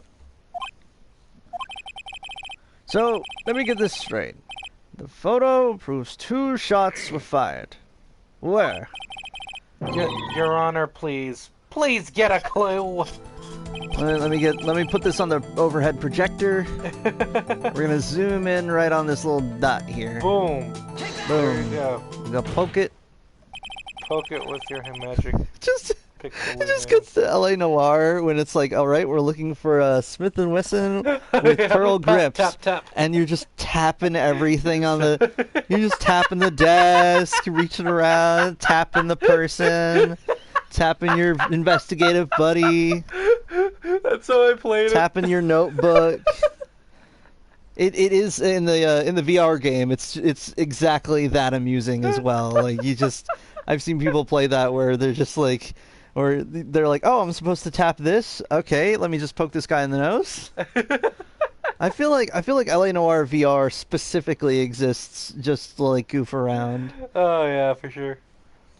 As should be obvious, the contradiction is here. I see a bullet hole in the door. A bullet hole in the door? Your Honor! Gregory Edgeworth was killed by a shot from the pistol. Yet there is also a bullet hole in the elevator door. And it's it remarkably wasn't the clean. pistol that killed him, it was the shot that came in through the elevator. Right? Well, that's what I was thinking first, but no. Here's the thing. He threw the gun. The Right. first shot must have hit the elevator door, which just didn't hit him at all. Yeah. Then someone would have had to pick up the gun and fire it at Gregory. Gregory, right. We also Which know means that the first incidental shot was not from throwing the gun. Right. Basically just shot the door. Right. We also know that the murder weapon was fired twice. Thus, someone other than Edgeworth fired that second shot. Meaning it was Order! not Edgeworth who killed him. There, I did it. I did it early that time. Oh, good job. Look at you being all on top of things. And Mr. shit. Wright, what are you driving at? It's simple, Your Honor. I love that, like, cocky smile Explain he it gets. to me, but like bring it down a few grades. Like, he almost turns into a supervillain with the way his face changes. There's- He's like, oh, his, I'll prove it his, to them now. his brow always looks a little weird when he turns his head like that. He's a little villainous looking. I feel I'm sorry for any sprite artists who are watching this playthrough and they're like, I know it looks weird. I couldn't get it right. It's just, hey, look, man. what I do, add we the love eye it. behind it. All right, we're not criticizing. Yeah, it's Not poking overall, fun, it's it's been just- pretty great. It's great. Did you know there's like a Phoenix Wright anime or something? I did know that, and I will probably watch it after we stream all of the Phoenix Wright I was games. gonna say, because if it, Or at least I hope this it one. doesn't cover any of the game stuff, because like, Yeah, it's playing like, the games. hopefully it's its own thing. It's in its own universe. But yeah, it's it's simple. I saw a GIF of it. Yeah? Yeah, it was Gumshoe and all this gumshoeiness, Oh, and man. the subtitles were like, "Stop right there, pal," and I was like, "Yep, that's Gumshoe." Yeah, for sure. It's simple, Your Honor. At the time of the incident, 2 shots were fired. One went into Gregory Edgeworth's heart, the other hit the elevator door.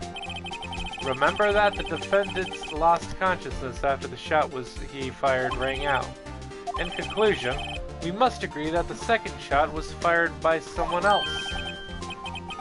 Mr. Wright, but who could?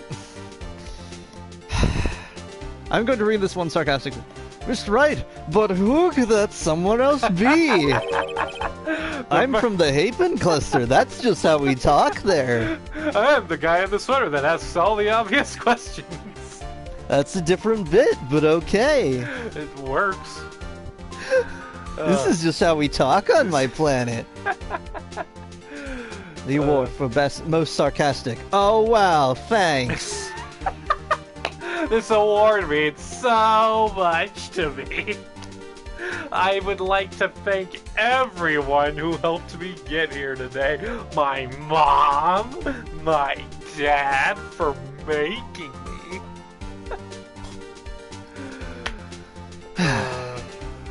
The murderer, of course. I knew I should have stepped in before your... I knew I should have stepped in before your wild fantasies got out of hand. Mr. Wright. Okay, so we get a griffin. We got a griffin?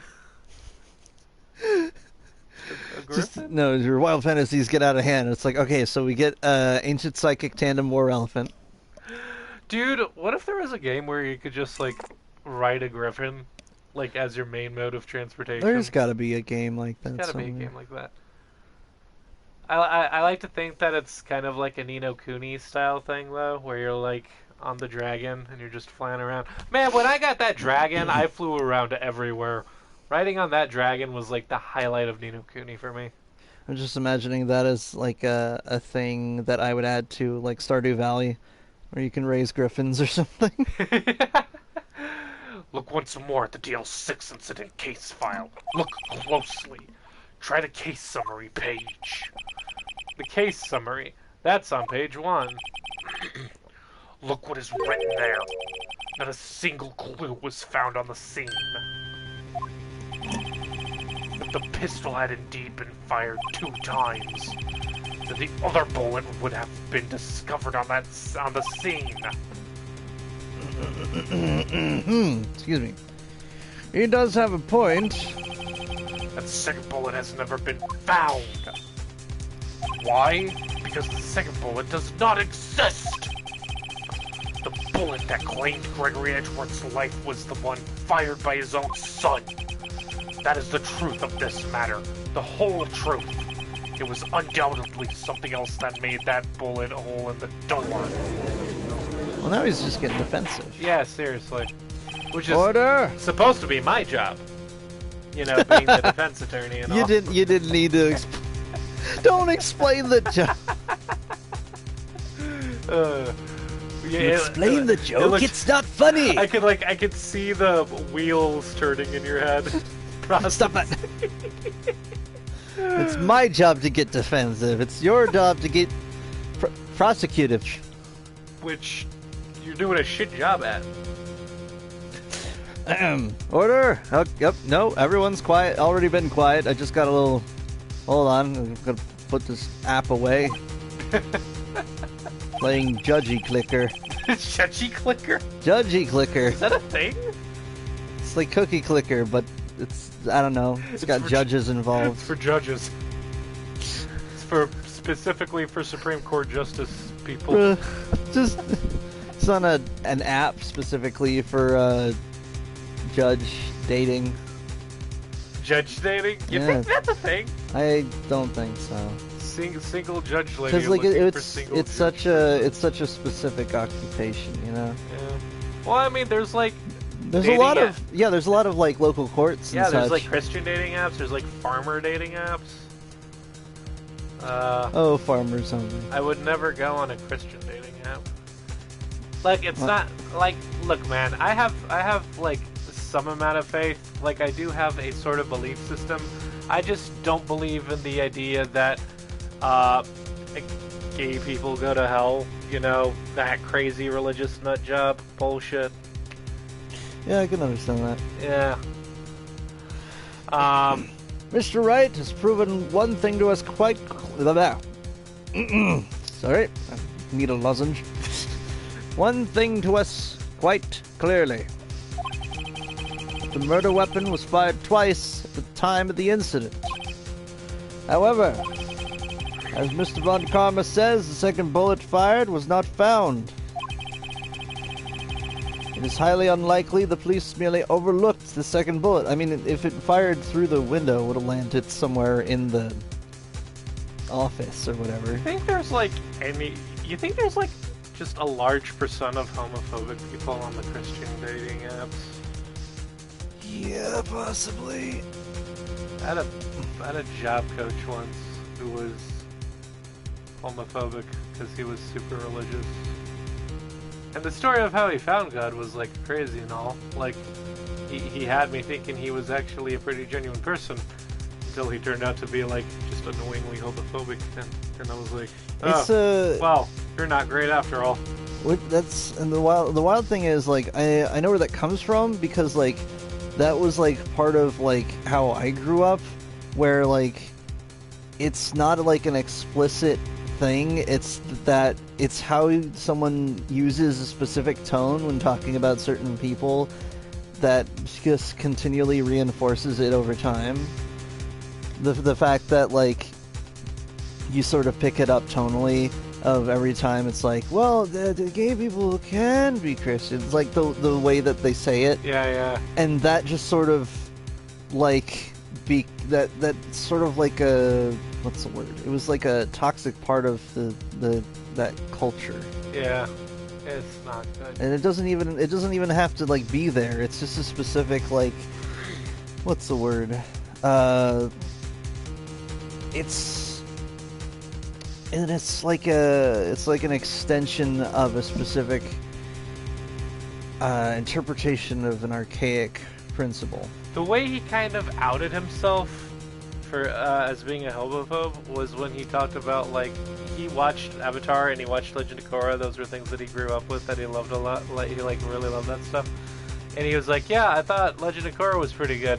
I just didn't like the ending. The ending really bothered me. And like the way he worded it, like, I'm paraphrasing obviously, but the way he worded it, it was very clear that he didn't approve of like Korra and Asami, you know, hooking up at the end. And he's like, yeah, my kid watches it and that makes me uncomfortable. And I'm like, well, you're just a piece of shit, aren't you? You know, I'm really glad that I live in a time and place where like we've got like some of the first like openly gay cartoon characters. Steven Universe, dude. Steven Universe. We got OKKO. It's man, we Mama, we made it. Yeah. I mean, it's a very subtle start, but like the fact is that there's a start. Man, I mean, someone like, had got a to. starting point now. That's the funny thing is that just how like in the same way that Gumball, the Amazing World of Gumball would occasionally have like super like out there episodes, not in like the concept of like being socially progressive, but as in like just going way off script. Like Right.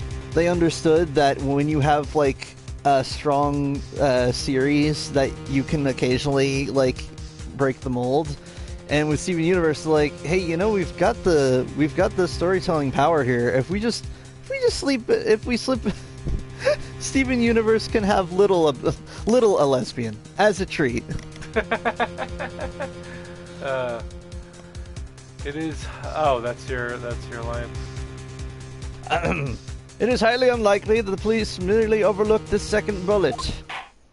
Slap. Slap together. All we have is a single bullet fired. I'm afraid we'll have to discount the defense's claim. Oh, I Unless just someone got a memory. I know where the other bullet is. See, I saw a playthrough of this once, And he caught it in his teeth. It's coming back to me, and now I remember where the other bullet is, and now I'm like, oh. And it's, you know, when I saw it on the text thing, I was like, that's dumb. That wouldn't be a thing.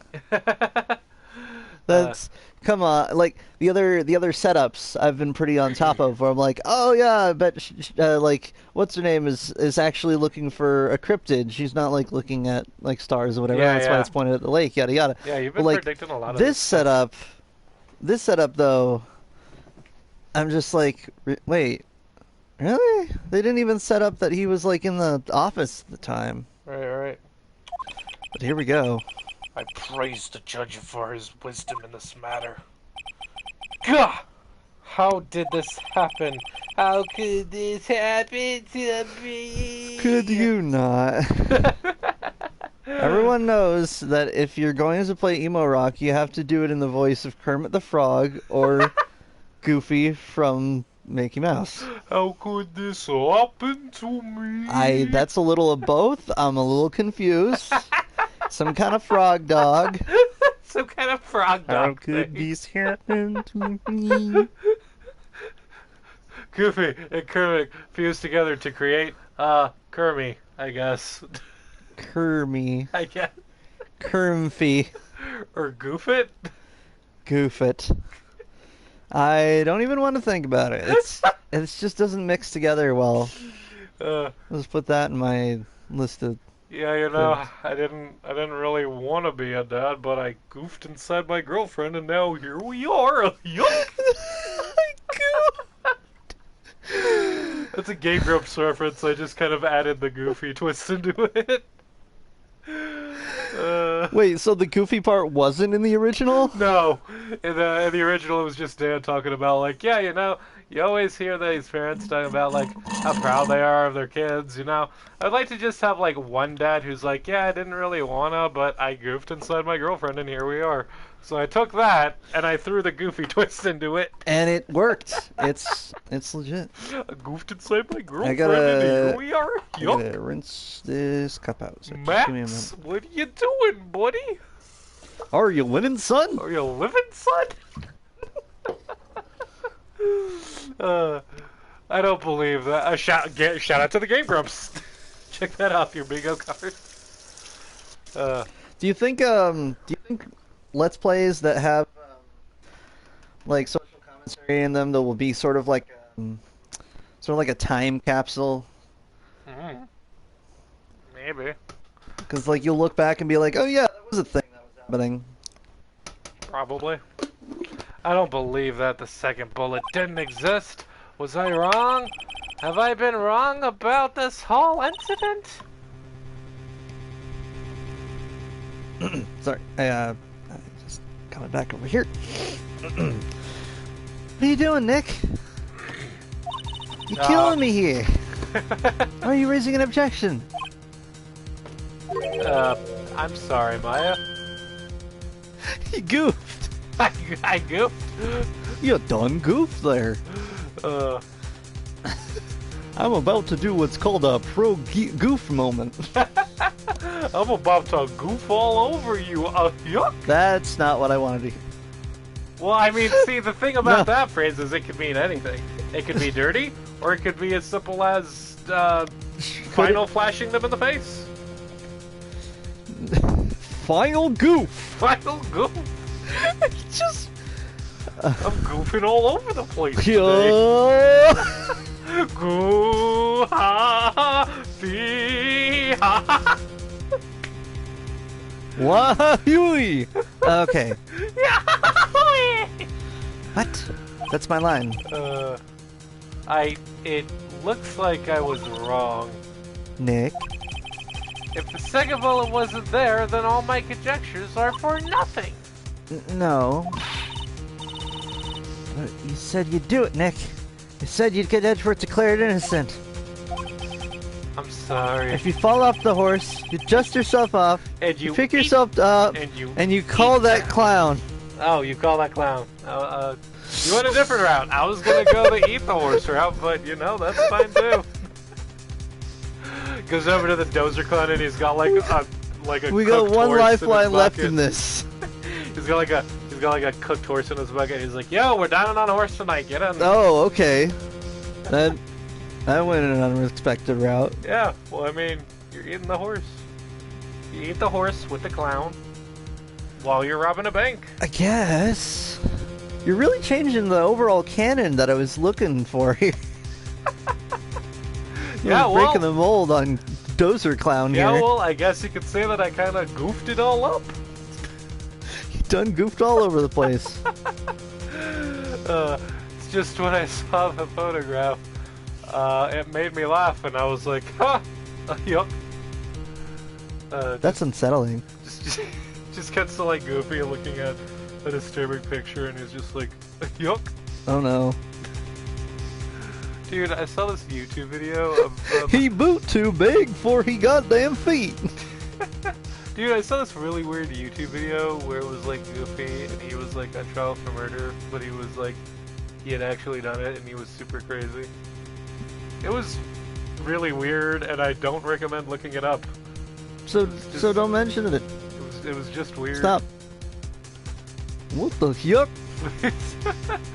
It's just when I saw the photograph, I thought that 2 shots had been fired. I was so certain of it. I thought I'd won. I thought there was another person, someone else who fired the killing shot. But now, I was wrong to think it could be that simple. This case has stood unsolved for 15 years! 15 years! It took us 15 years to make that potato salad. I am punching your salad! Oh. Nick. Well, it seems we have finally cleared up this incident. Only one bullet was found at the scene of the crime. That shot was filed. It was filed away. It was fired. Miles Edgeworth.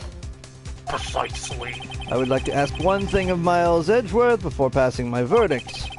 Have you been paying attention to the trial so far? Yes, Your Honor. Do you have any objections? No. No, I do not. So you killed your father, though that was not your intention? Yes, I did. Oh no. Oh no. He's accepted the guilt. Oh no. Oh no. Oh no. Oh yeah! Just the Aaron Hansen. Oh no. I was doing like the Kool-Aid guy from Family Guy. No, you're doing the Kool-Aid guy from the Kool-Aid guy. Well, yeah, but It's the same. It's the same line. Yeah, but like in the same intonation. But I picture it in the Family Guy style. Why? Because every time they're like, "Oh no," he like busts through the wall. Except for that one episode where Brian and Stewie traveled back in time and were distracting him, and he was like, "Oh no, did I miss it?" And then he busts through the wall, and then he just kind of like falls down, and all his liquid spills out, and he gets all pissed off.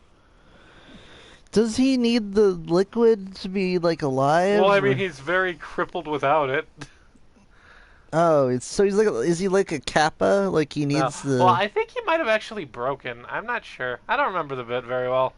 Folks at home, what do you think? Do you think like the Kool-Aid guy is like a Kappa, where like he needs like the more liquid he has, the stronger he is? Matt Pat actually did like a theory years ago about whether or not the Kool-Aid guy could actually bust through a wall and be completely okay. And the answer is no. Assuming that his Kool-Aid is the equivalent of like blood, he'd get all sorts of like bad stuff falling into it when he busted through the wall, and it would just kill him. I mean, well, the more important assumption is, does he have the structural integrity to bust through a wall? Well, there was also the issue of like all the splashing that would happen because like a bunch all of the stuff would like splashing. splash out of him. So it basically came down to like, well, he would lose a lot of it, and what was left would be super contaminated. So you wouldn't want to share it anyway, and that's the real principle of the matter. Yeah. If I was some kind of like if I was some kind of punch delivering golem, I would grab a tool to bust through a wall, wait till the dust settles, and then go through the wall. Why not use the door? Because that's not what I have been programmed to do. I have two skills: busting walls and serving punch. Punching walls and serving busts. That's how I was designed. Society made me this way. You see, the Kool-Aid Man lives in a society. Bringing it back. He's my other contact for when I need a wall busted down in a climactic way. He hangs out with Dozer Cloud on his days off. They hang out, but they're also like terrible business rivals. Right? They're like Madame Foster and that one lady she was bowling against in that one episode from Foster Software Imaginary Friends.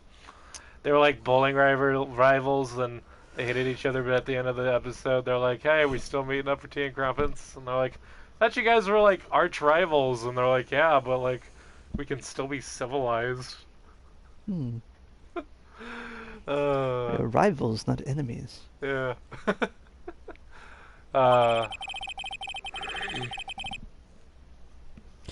The statute of limitations in the murder of Gregory Edgeworth runs out today.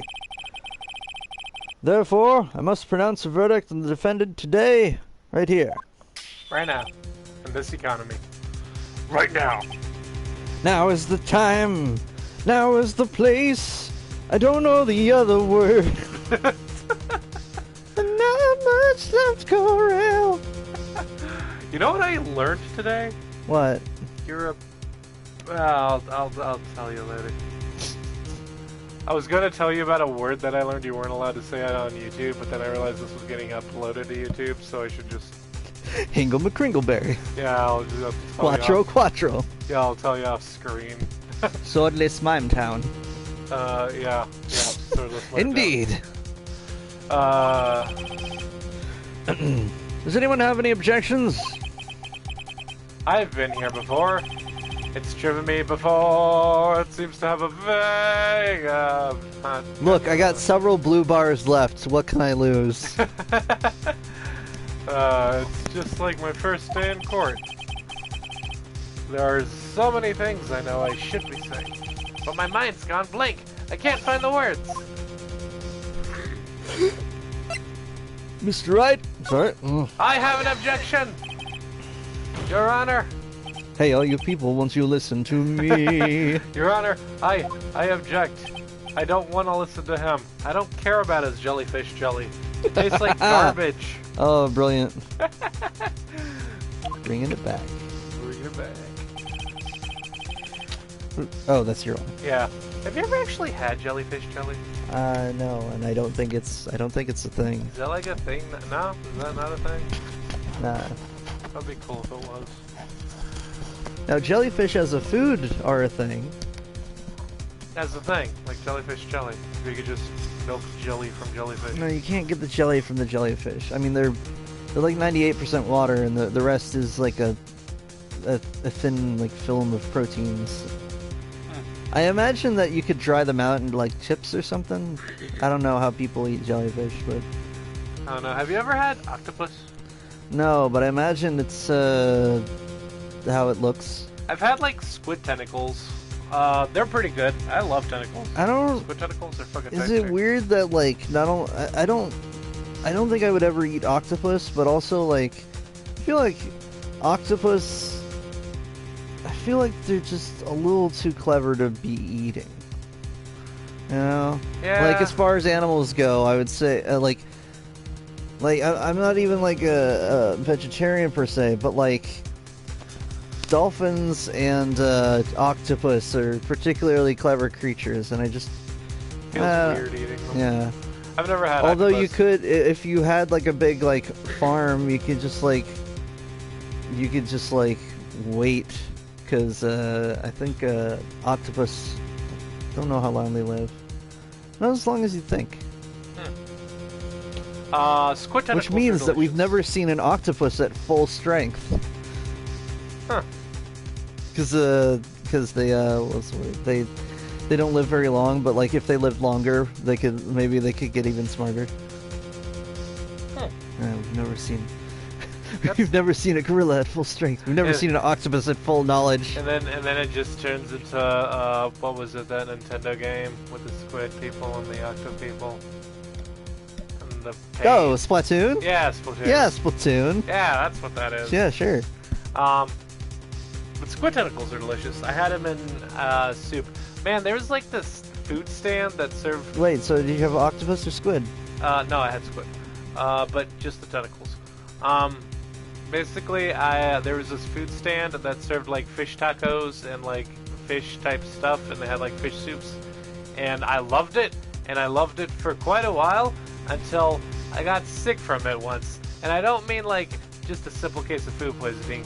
I mean things were coming out both ends of me at the same time. The left and right. And I haven't gone back to that place since because I'm terrified of that happening again. You ever gotten like so sick from a place that you're scared to go back to it? Yeah, but oddly enough, I figured out it was because I think I'm allergic to sarsaparilla. Huh. You don't say. Yeah.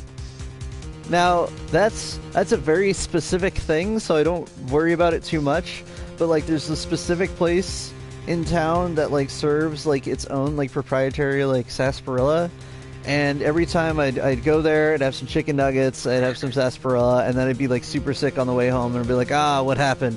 And eventually I put it together, because like we'd only go there like once or twice like a year or whatever. Right. But like eventually I was like, when I grew up enough that I was like, oh, wait a minute, hold on. This happens every time. I think it's, oh, dang it. It's because I can't drink that soda. It just doesn't agree with me. Oh man, that's fun. I mean, it's a very specific. I mean, you could just get any other kind of root beer. Just don't get specifically that sarsaparilla if you got a reaction to it. Right. Man, I took one sip of root beer today and exploded. Like I just exploded, and my grandma was like, "You okay?" What? I don't handle carbonation very well, and normally root beer doesn't like hit me the way other This root sodas beer do. is hitting different. Yeah, it was, and I took one sip, and I was just like, it was like one of those weird hiccup burp things that hurt. Oh. Yeah, and she was just like, "Are you okay?" It was one sip. It was like one small sip, and it just Did you just immediately my swallow a body- mint before that? No. My body was just immediately like, "What are you doing to me?" That is wild. Yeah. I don't handle carbonation very well. Yeah, I'll remember that if I need to get you a beverage. Yeah. I love teas, like Brisk. Brisk is great. Yeah, that would make sense. They're usually Specifically not. raspberry and lemon, my favorite. Mr. Wright, on that grounds, do you object? On what grounds do you object? I don't know. On that grounds do you object? On 0 grounds, Metal Gear Solid 5, 0 grounds. If I was editing, I would add in a Roblox oof right here. I never played Roblox. I did back in the day. I know you did. You talked about it a lot. Did I? Yeah. I think I did. I But think yeah. it was more with the other people in school that also played. I kind of just overheard a bunch of it. Well, like, Yeah. by the time we got out of high school, you weren't really, like, into it as much, so you didn't really... talk Roblox about really represents a certain chunk of my childhood, and that Roblox itself is like childhood where all of it has like this massive potential, but like most of it is so poorly executed that you're like kind of stumbling around. Right. Yeah. Oof. Nick. I don't know. His case is perfect. It's just too perfect for this world. It's too perfect! This is what happens when you try to play God!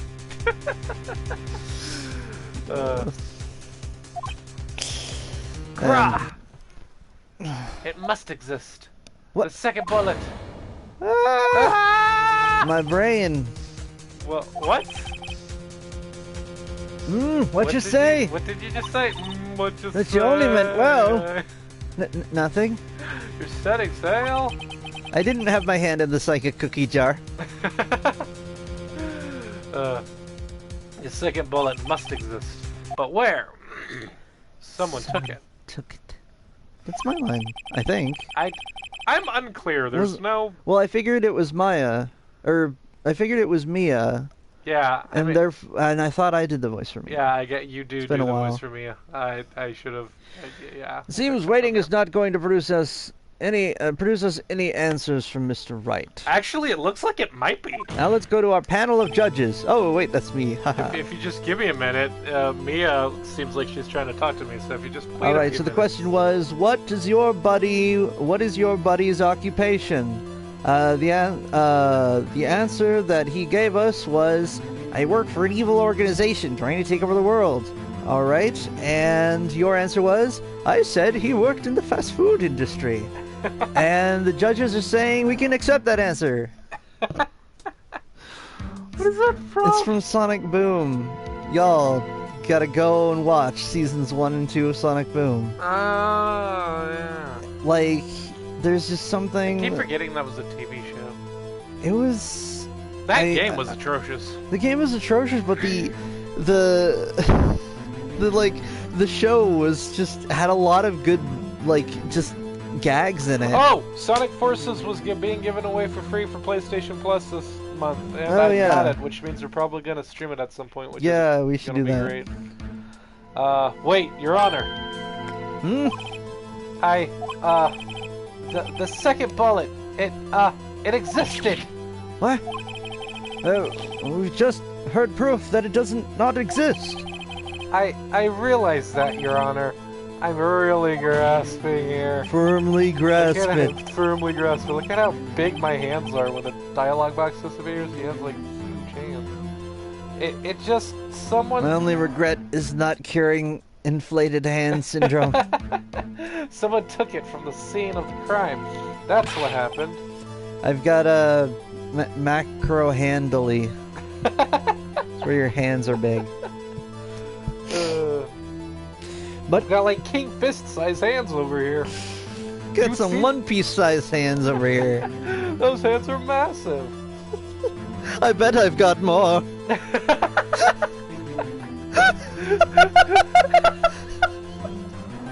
I'm a giant hand machine! A giant hand. What? It doesn't even make sense. Secrets. Sammy J and Randy. Yeah, they're like margarine, you know? They're easy to spread, but they're harder to clean off your pants. And once that stain is seen, everyone will know. I've been sticking my dick in the fridge. Why though? Don't worry about it. I goofed inside my fridge and now here we are. Yuck! Is it like when you're? It's like. Is it like when your phone is like overheating and you just like want to store it somewhere cold to see if it goes back to normal? Has that ever happened like on really hot summer days where like it's a really hot summer day and you're outside, so you gotta turn the brightness on and your phone is just like, I'm gonna die, and it just like tells you, oh yeah, it's gonna overheat. Oh yeah, that's happened. And so you bring it in, and I was like, I did that, and I was like, wait a minute, and I put it in like the freezer for a little bit. I take it out, and it's all like minty fresh cold. And I'm like, oh wow, that's like that feels really nice. Yeah. And you turn it on, and like the pixels are slow. Right? You ever seen that? No. Those at home, yeah, I mean, don't leave your phone in the freezer. Like, make sure you got a timer, and Right. not on the phone because you probably won't hear it in the freezer. But if your phone is very cold, the pixels refresh slower. You think So- that's a problem for like the Dead Set group in Arizona?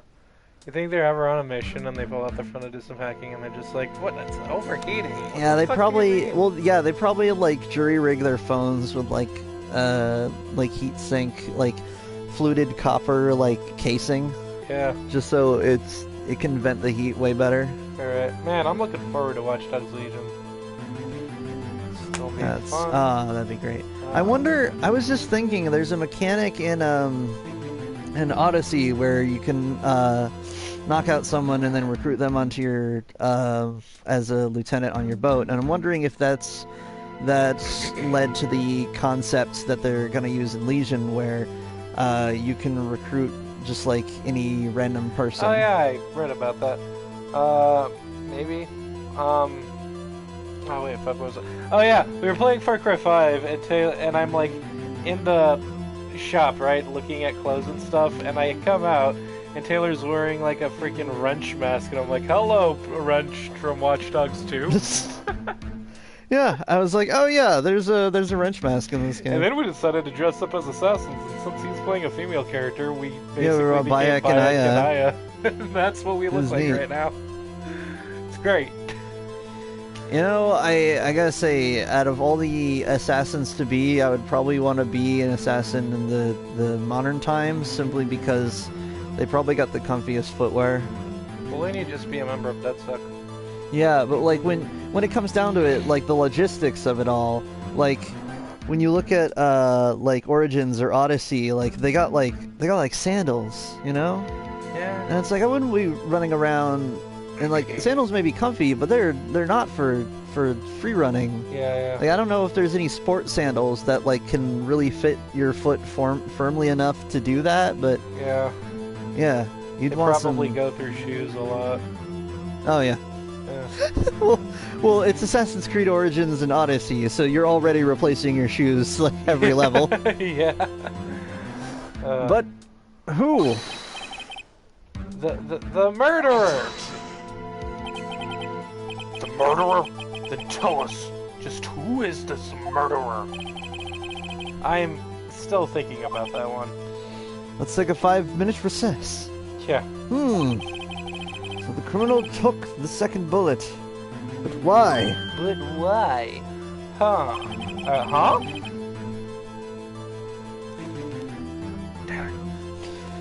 First of all, how would they have found it? It's not easy to find a stray bullet, Mr. Wright, It's not easy being green. unless he either. caught it in his mouth. Is there a pressing need for the murderer to search for that bullet? The murderer had to find it. The murderer didn't need it. It didn't need it. Taylor, what I do you don't think? think. Yeah, they didn't. I'm gonna say they didn't. They didn't? They didn't need it. They didn't need it. Why would the murderer have spent the time to look for the stray bullet? I haven't got a clue. What's wrong, Mr. Wright?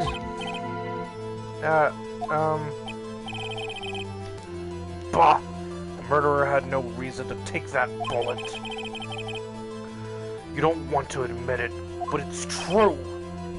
Irk. I think that's you. No, right. Had to take it.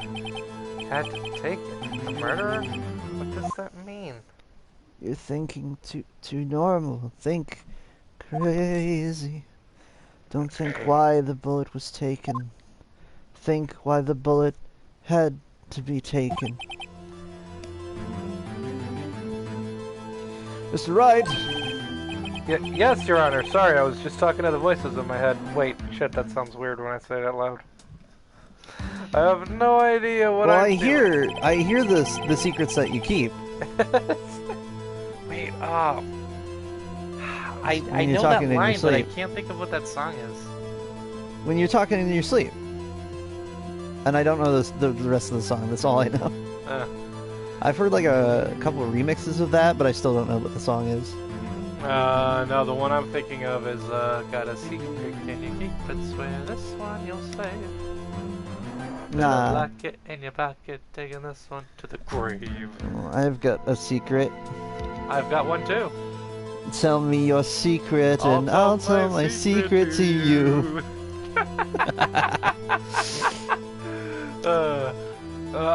Well, the murderer had no intention of taking the bullet from the scene, but, the murderer had to take that bullet. Had to, Mr. Wright? What do you mean? Well, for instance. For instance, what? It was in their body. Maybe the bullet, hit the murderer? Oh, yeah. The bullet hit the murderer.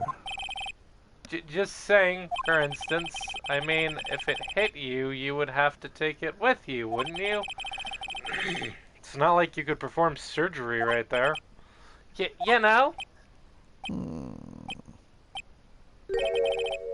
Second bullet still inside them, thus leaving the only bullet at the scene of the crime.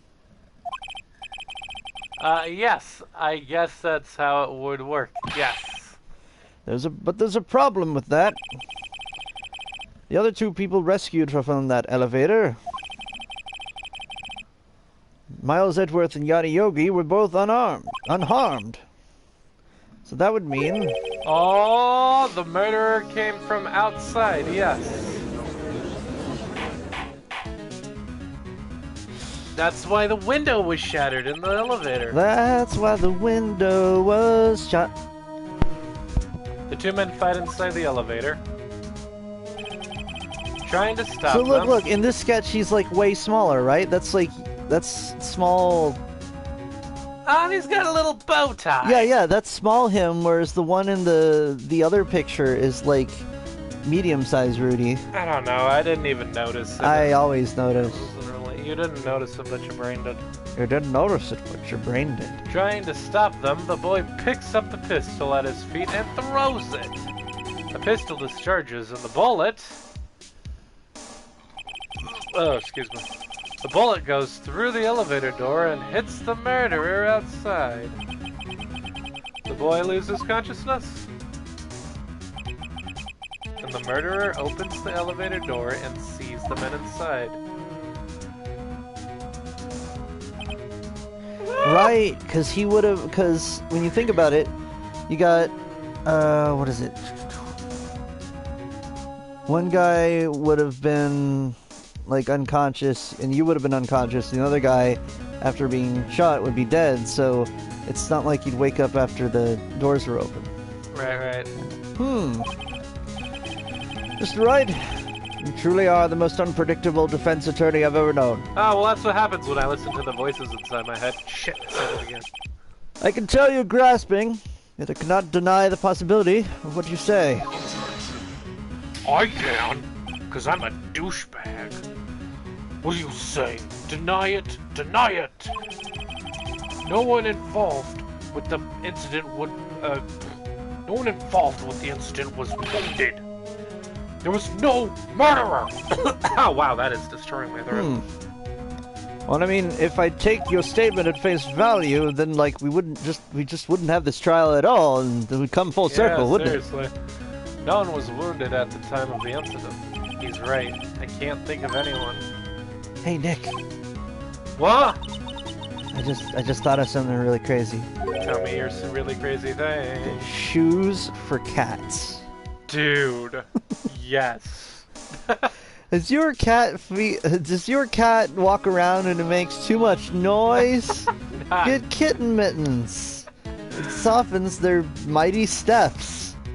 I feel like that would just make them louder, though. Yeah, I feel that's the joke, is that cats' steps are famously quiet. Yeah. I've never heard a cat step on anything. No.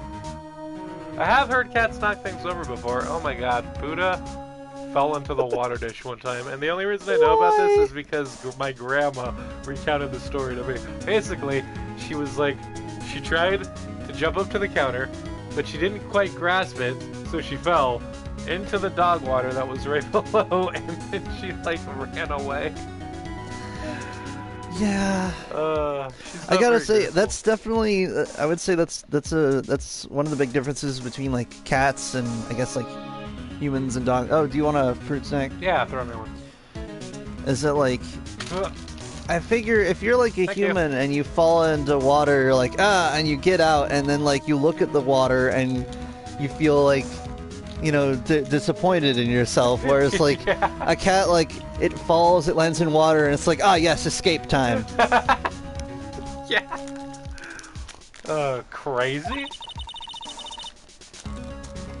Remember what Mr. Grossberg said yesterday?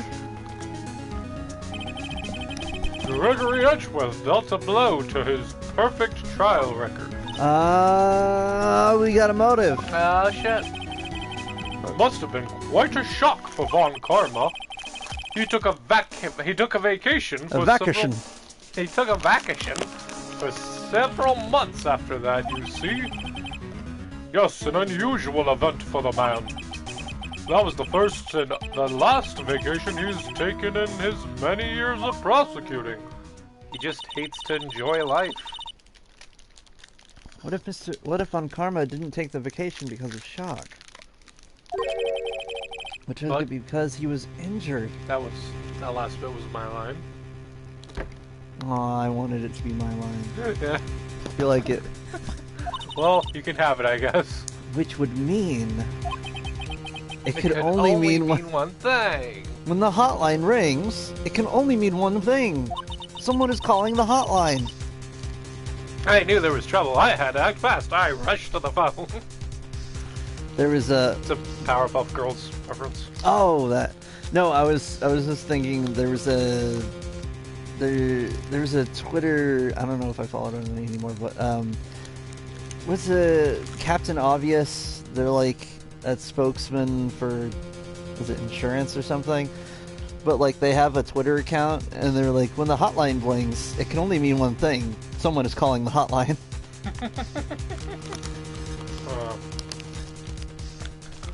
Your line. It was a murderer. Y'all six or something. Perfect.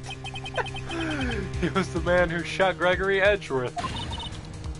It was Von Karma. Oh man, sorry, I had to wash down those fruit snacks. Fruit snack break! Very fruity, very snacky. It really is the perfect blend between fruit and snack. Something wrong, Mr. Wright? You seem dazed. And confused. That's a movie, Dazed and Confused. Ah. I think it's about drugs. I don't remember. I watched it at a friend's place, but I didn't really absorb much of it because I think we spent more time talking than actually watching it. I thought you were going to say that you were like, oh, it was really high at the time. Oh, well, I mean... No, that was before. Smoke. I don't smoke pot. That's not a thing I do. That would be No one would illegal. ever. People, we here at the Peopleorians do not condone the smokage of herbal substances. I mean, actually in Arizona you can get like a certification or what's it called? I mean, we condone it if you have a card, I guess. Whatever. Yeah, it's I don't know. By the time this, I just realized that like this video is gonna be like a time capsule because like, and like, it's what's the word? Like, cannabis is being legalized like in various states, like every year. So like, this would be like a little time capsule where, in a few years, it'll be like, oh yeah, that was back when like weed was still like weirdly like regulated in specific ways. Yeah, and, yeah. Like, one day we're going to, when weed is fully legalized, we'll just have like streams where we're super high and we'll call it Weedalorians. Or Pie Rollers, which was your suggestion. yeah, maybe. No, the show would be called Weedalorians, but we would be the High Rollers. Yeah? I could see that. Yeah. Or Peepweeds. Peepweeds. I think Weedalorians works pretty well. Yeah. No, Your Honor. Well, you have indicated the possibility that the murderer came from outside. Can you give us the name of your suspect? Uh-oh. He gives you the multiple choice, and it's like, Maya, Edgeworth, Gumshoe. Oh, should I come out and say it now? Say it now! Say it loud and proud! Now I'm is the here! time. I'm a defense attorney! Get used to it! Now is the time, and here is the place. Yes, Your Honor, there is a suspect. One lone suspect. He reminds me of the babe. What babe? The babe with the power. What power? The power of attorney. Attorney? Yearny. Yearny what? Yearn the power of the attorney. Oh! Now it all makes sense. I get it now. I thought it was on a roll with the whole power of the attorney there. I mean, yeah. It works. I mean, it works. You never heard of power of attorney? No. It's where... I mean, it's yearny that I've never had. No. Or heard. Never had a single yearny. I've never had a single yearny in my life. I've been on a yearny. I've been on a yearny diet. Is that where you travel up mountains in Sweden or something? It's where you stop eating Swedish falafel for like a whole year. I mean, if you're trying to lose weight, you shouldn't eat Swedish falafel. Overall, it's very rich. True. It's a very rich meal. True. Well, this is certainly interesting news, he says, looking down at like Twitter. Well, very well, Mr. Wright. Who is your suspect? My hands are shaking. His palms are sweaty. Palms are sweaty. Vomit all over my sweater already. I'm spaghetti. Knew I shouldn't have stopped at that stupid boat place that sells pasta. Just had to eat there for lunch. Maya just had. No, it would be Maya sweater. really wanted There's, to eat there. there's spaghetti on my sport coat already. Yanni spaghetti. Yeah, spaghetti.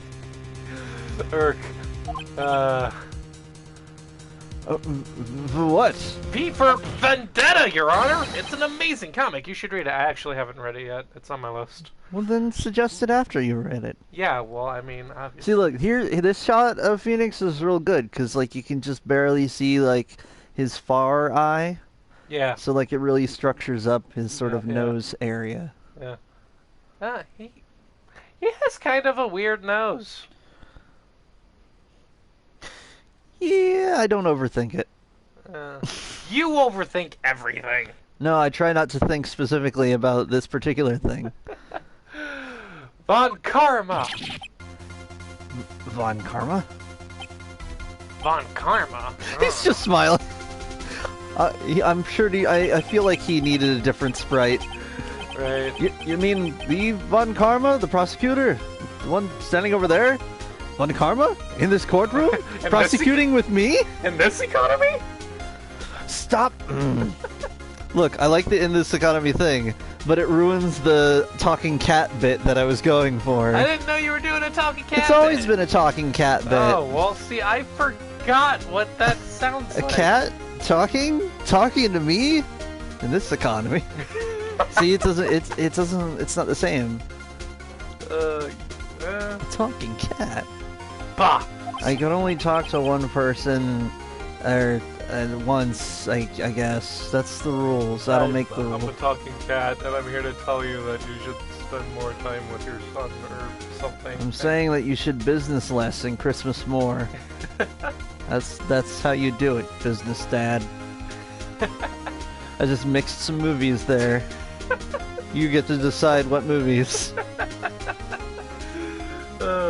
Stuff and nonsense, I say.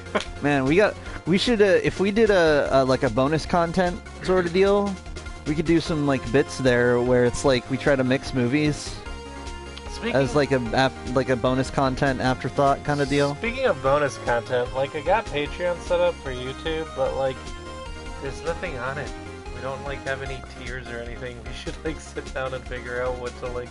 Well, I was just thinking, like, if we had, what's it called?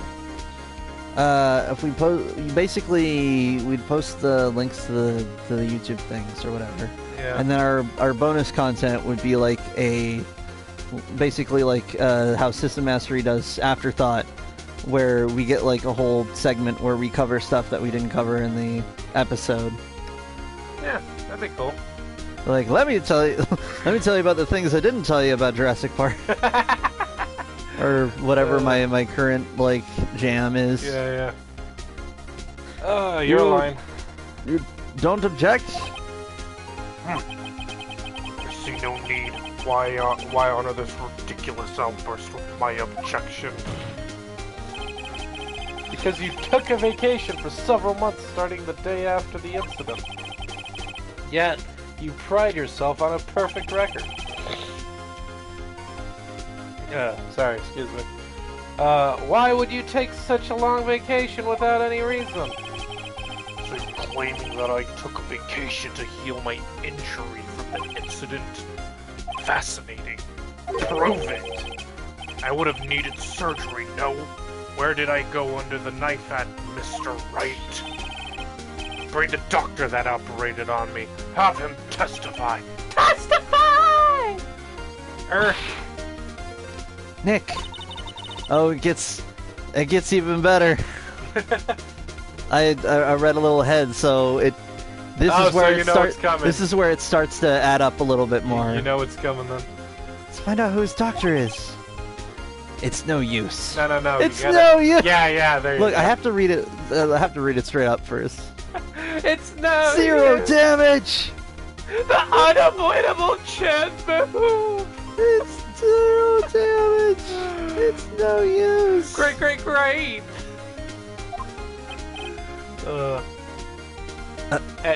Edgeworth? Me.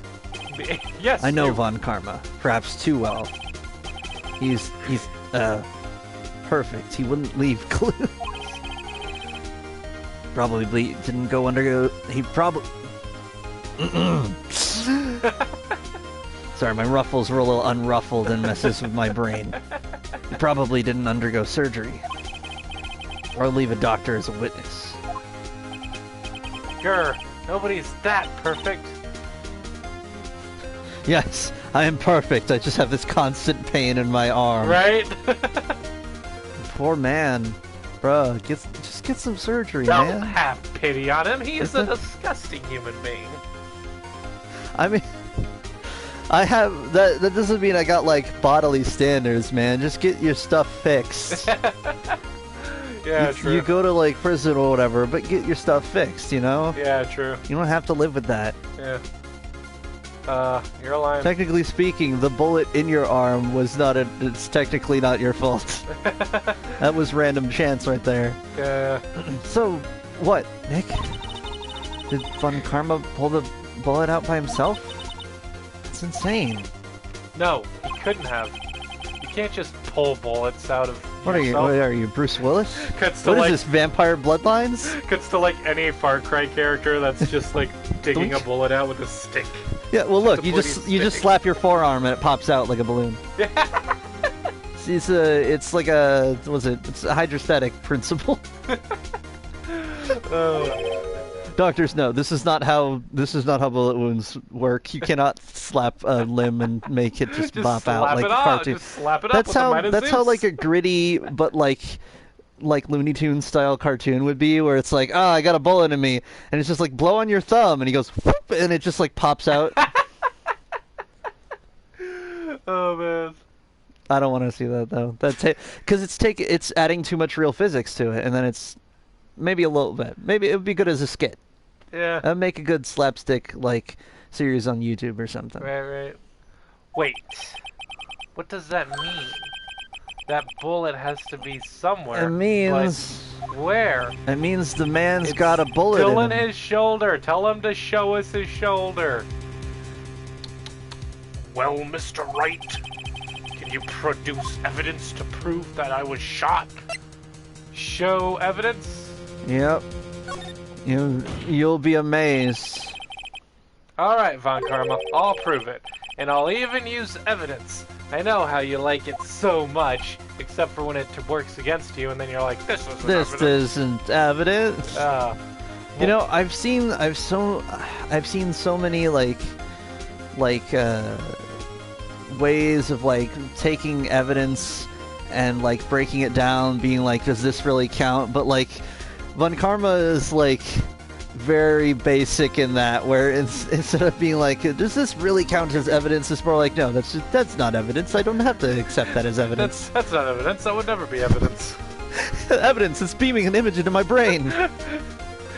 It's the evidence that's in my brain. That's not evidence. That would never be evidence.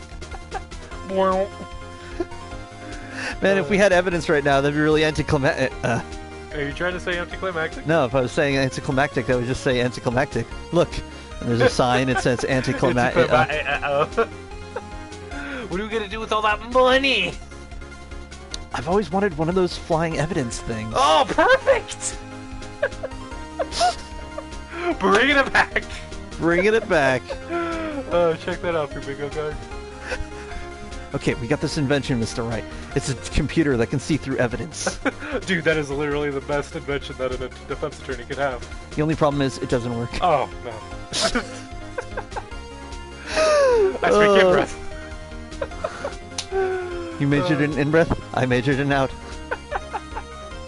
But Karma just starts speaking in breaths.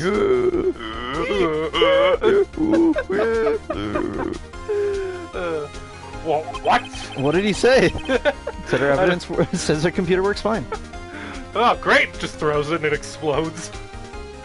I'd like to present to the court, Asian businessman on a ladder. Oh, hello, bug. One of those mayfly things just like flew in front of the screen. Oh, that's what those are, mayflies. I think they're mayflies. They look like giant mosquitoes. Yeah, I keep thinking dragonflies, but... Nah. They look like big lanky mosquitoes, but they don't do anything. Yeah. Wait, so what's the evidence? Okay. Just... What do you think? No? Is it Warmer, colder. colder? Warmer, colder. What? No! Yes. Oh my It's god. it's the metal detector. Oh, this is the best game ever. But Karma is... This is when it adds up. Von Karma It lost me for a little bit with the weird, like, the angle and the figuring out, because I didn't put it together that, oh, he was all mad because of the thing, and he also did the vacation. Like, I didn't think of that, but it reeled me back in, and this is where it adds up. Yep. And the metal detector is just the icing on the cake. Oh, this is great. Von Karma is perfect. He wouldn't risk surgery, leaving an evidence trail. So then, I ask, where is that bullet? Now! I think it unlikely that Von Karma performed surgery on himself. Hmm? You don't mean... Knothead. I do! There is the possibility that the bullet is still inside Von Karma! Is that even possible? For all these years? Well, there's one way to find out. We could use this metal detector. Well, Von Karma, I'm going to run this over you and see what we find. That's a new sprite. Ah, that is a new sprite. I refuse! You refuse? But refusing this means you acknowledge that the bullet is still inside you?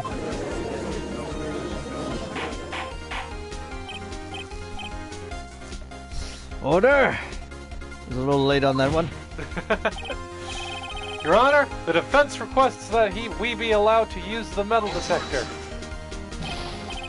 Judge, I call for a suspension of this trial. This is an invasion of privacy. The statute of limitations runs out on this case today. It was you who said we had to end it right here, right now. If you had one shot, one chance. One chance. Would you take it or let it slip away? I just remembered that's the line from the one with the palms are sweaty spaghetti. Yeah, it's the same song. It's weird that I don't use those memes in the same, like, phrase. Yeah. I don't know, maybe we can figure out how to work them into the same phrase at some point. This opportunity comes once in a lifetime. You better lose yourself in the trial the moment you own. You better never let it go. You've only got one shot. Do not miss your chance to blow. This opportunity comes once in a lifetime, yo. Thank you for coming to my TED Talk.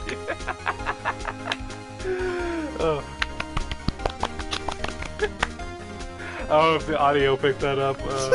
We were It was doing us that. clapping. Yeah, we were doing that audience clap. The like clap that you hear at the beginning of any of the video games with simple plot lines videos in Starbomb. It's just like every time someone tells their simple plot line, it's just like, Huh, I didn't know there was a thing. You'll have Yeah. to give me a link to that. yeah. I'm not familiar with Starbomb. I only listen to Ninja Sex Party. Oh well, they're good. You know, they're a pretty close second in terms of like quality. I mean, if you want real quality, wow, did you get voice crack right there? If you want real quality, you got it with those other guys at Ninja Sex Party. You almost like turned into Morty there for a minute when you're like, "Wah!" We gotta. Nah, that's I do voice crack for like Shaggy. Oh That's yeah. the funny thing. You'd think that Morty would have a lot of voice crack, because like he's going through puberty, so Yeah. he should have like, I'm talking like this, but then it goes higher, and then it goes. You'd think it would, but Yeah. maybe it would just get a little too obnoxious. Man, my sister made fun of me constantly when I was going through puberty. You're getting used to your Yeah, voice when you're getting changing. used to your new voice, you're like, oh, is this my... You're just like Izuma when she turns into a cat. Is that my voice? Is that my voice? Ah.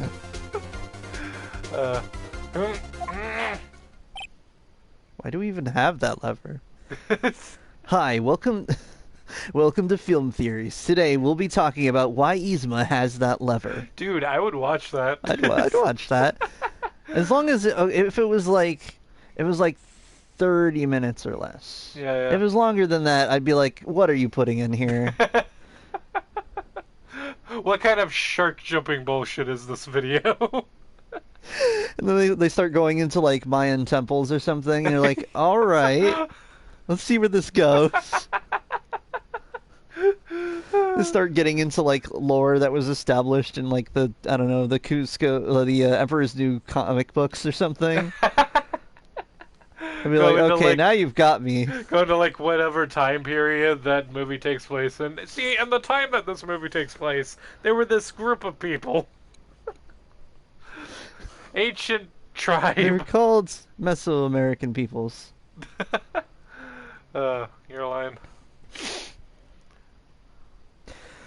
I just realized why they have that lever. Why? And so if someone tries to get into the lair and they don't know which lever it is, they have a 50-50 chance of just dropping their buddy into the alligator pit. Which did happen, and he kicked him with his back leg. And he was like, why does she even have that lever? That's why they have the lever. I mean, think about that though. How sneaky that would be, if especially if they're like, well, we heard you had a secret lair. Fine, I shall take you to my secret lair. See, you stand here, I pull this lever, and you go down a cool little thing. Watch, and then you just drop them into the alligator pit, and then while they're on their way back up, you escape. Right. That's what it's for. Oh, that's perfect. This is deep lore right here. It's the perfect crime.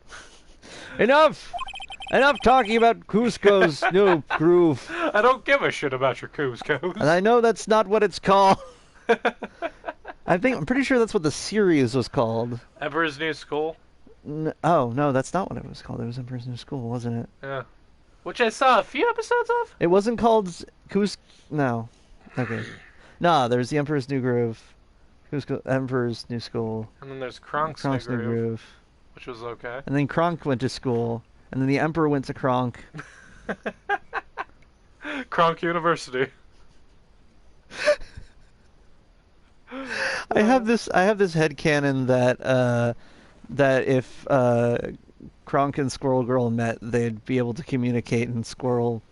Oh, dude, that's a comic I want to see. That's legit. Squeak squeaker, squeak squeaking. Yeah. She just like pulls out an acorn. Which is funny because I feel like it would turn out to be a very different dialect, because squeak talk is more of like a Mesoamerican squirrel language, whereas most of the Northern American like chunk speaks more of a chickadee-chick noise. Yeah.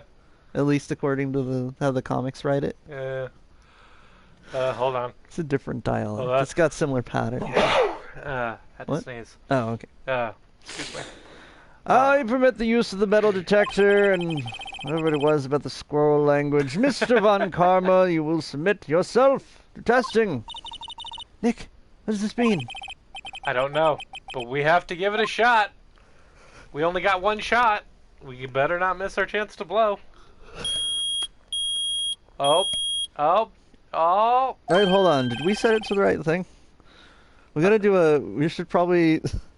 When I was a kid and I had a metal detector, I always had to, like, figure out how to, like, calibrate it. Because otherwise you'll be like, what is it detecting? Oh, it's detecting itself. Never mind. Like, you couldn't just, like, turn it on. Hey, make sure your headset's still plugged in all the way. We're, like, in the final stretch of this. We gotta finish this, man. It reacted. Something's inside his right shoulder. Oh, it's... no, never mind. Not gonna go there.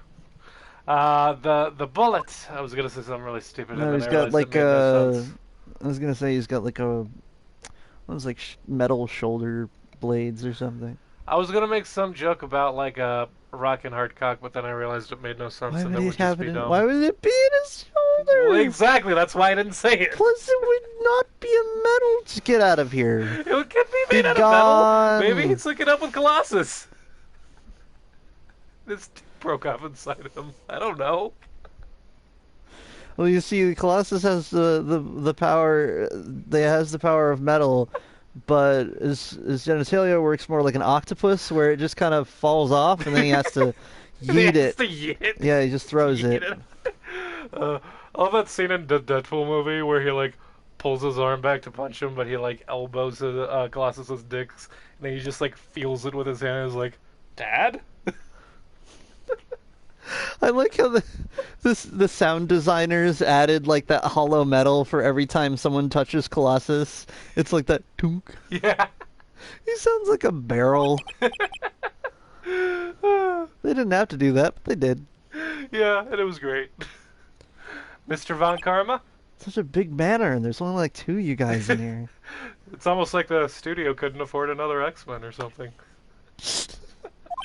Not even a Jubilee. Not even a Jubilee. Not even a Dazzler, or I don't know. Didn't the second movie have that scene where like the door opened and it showed Hank McCory doing? Oh yeah, and it showed the entire new what is it, First Class? Yeah, he just slowly shuts the door. Yeah, it was just a cameo.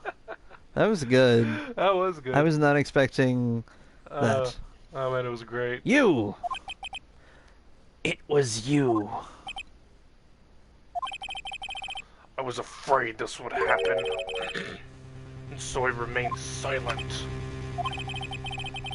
Indeed, there's a bullet in my shoulder. However, it has nothing to do with this incident. Oh, fuck you. In the shoulder. Where else did you get Where did you this get the bullet? bullet wound then, huh, Von Karma? What, were you in Nam? Were you fighting in the army? Where did it come from, Von Karma? What? Oh, hold on. I just remembered a line from Bob's Burgers where there's this episode where the kids, Tina, Luis, and Jean, their dad keeps going to the arcade to play this one game, and he's trying really hard to what? Oh yeah, Burger Boss.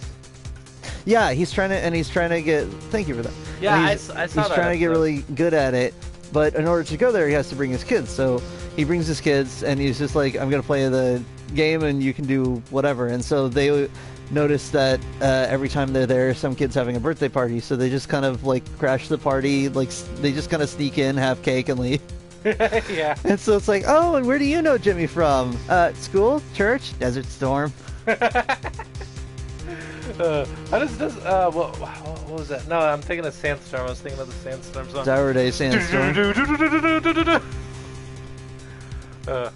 Was shot in the shoulder long before. Hold on, I have my character name for Vampire Bloodlines. Sandstorm. Darude Sandstorm. Sandstorm. Hold on, that's also my name for a ninja character for Naruto. I was shot in the shoulder long before. Darude of the Storming Sands. Darude of the Stormy Sands. He's from the stormy part of the Sand Village. It's like a whole subsection of the Sand Village. Yeah, that's man, it's hard growing up in the stormy side of town in the Sand Village. Yeah. Real sandy there. How do they do agriculture there? They got so much sand. Yeah, I think they would. Maybe the sand is like the main feature, but they have like a river system, kind of like a Nile. Yeah. I was shot in the shoulder long before the DL6 incident. I claim that the bullet in my shoulder has no relation to DL6. But Mr. Von Karma, can you prove that? Prove? Oh, fuck off. I have no obligation to prove anything. It is Mr. Wright. It is Mr. Wright who must prove something here, not I. Mr. Wright? Well, can you prove it? You prove the bullet in Von Karma's shoulder was from DL6? Of course he can. I mean, it would have to be from like before that one. Yeah. Why am I getting beep boop bops? I don't know, man. You don't have any of the DL6 evidence. That's because you took it out of the records room yesterday. Maybe say that out loud? With no proof, you cannot convict me of any crime. So sorry, Mr. Wright. Oh, God, excuse me. What is happening to me? No, I'm the one who's sorry, Mr. Von Karma. What? What? You were so close. One day away from freedom. He was just 2 weeks from retirement. But you see, I have proof! What? Who would have thought you would dig your own grave trying to convict Edgeworth? I can link that bullet in your shoulder to the DL6 incident. And here's my final proof. Taylor? Getting warmer. So, This one? what do we know about the bullets? Found in the victim's body, the ballistic markings match the murder weapon's barrel. Precisely. Uh-huh. Let me Which just came double from check here. this gun. Make sure that you've got the DL6 bullet and not the other bullet. This is the DL6 bullet. Now, what do we know about the bullets? It's got the clear ballistic markings, right? Yeah. So, this bullet would look just like the bullet we're looking for, right? The bullet Right. we're looking for will look just like that bullet because they were both fired from the same gun. Right. So, So this bullet is the proof? No, I said the one from the DL6 incident. So this bullet is... Yeah, because that and the bullet in his shoulder were fired from the same gun. Oh, yeah. They're gonna have the same ballistic markings. Right. As far as ballistic markings go, I think that's a bit of a stretch, though. I don't know. I mean, in the series, that's how bullets work, but in reality, I don't think bullets retain that many precise details. That's a baggie with a bullet in it? Like a bullet tip? Just cuts to like that Pardon Cop Out where the guy has like the gun in the bag and he just like throws it on the table. That's a gun! It's fine, it's in a bag. It's fine, it's in a bag. It's in a bag, it's fine. I'm gonna carefully place this on the table. I love his reaction to that. Boom! That's a gun! It's in a bag. A bullet? A bullet? Right here in a bag? Where did you get that? This is the bullet used in the DL6 incident. This was taken from the heart of the victim, Mr. Gregory Edgeworth. The bullet is preserved quite nicely with all the ballistic markings intact. Ballistic markings? Ballistic markings? That's my line. You may recall the term. It came up in this first trial 2 days ago.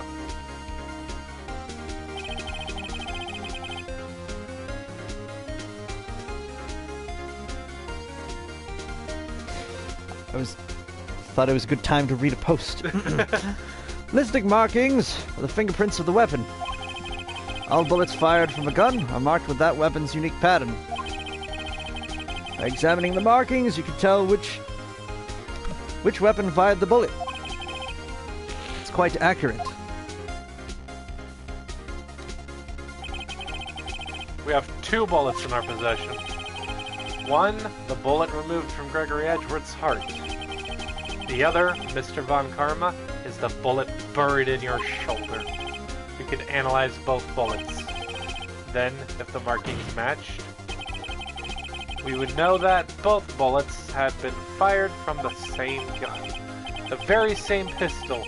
In other words, the murder weapon that killed Gregory Edgeworth. Mr. Von Karma, you will let us remove the bullet from your shoulder. Then we'll compare the ballistic markings to those on this bullet. And solve this case once and for all. Well, Mr. Von Karma?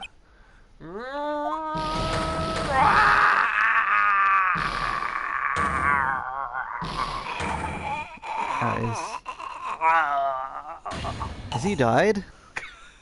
I don't know. That scream. I heard that scream before. Wait, I know.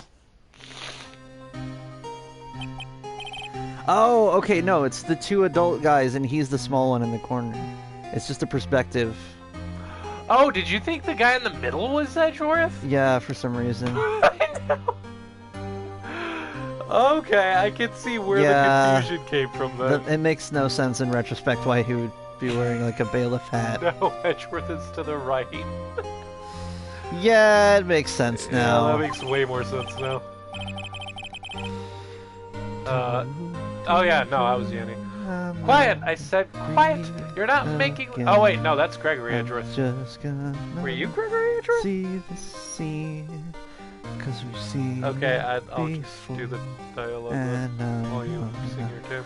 Quiet! I said quiet! You're not making this any easier. Stop breathing my air! I'll stop you! Stop breathing my air! Get away! Wait, that's your line. How did I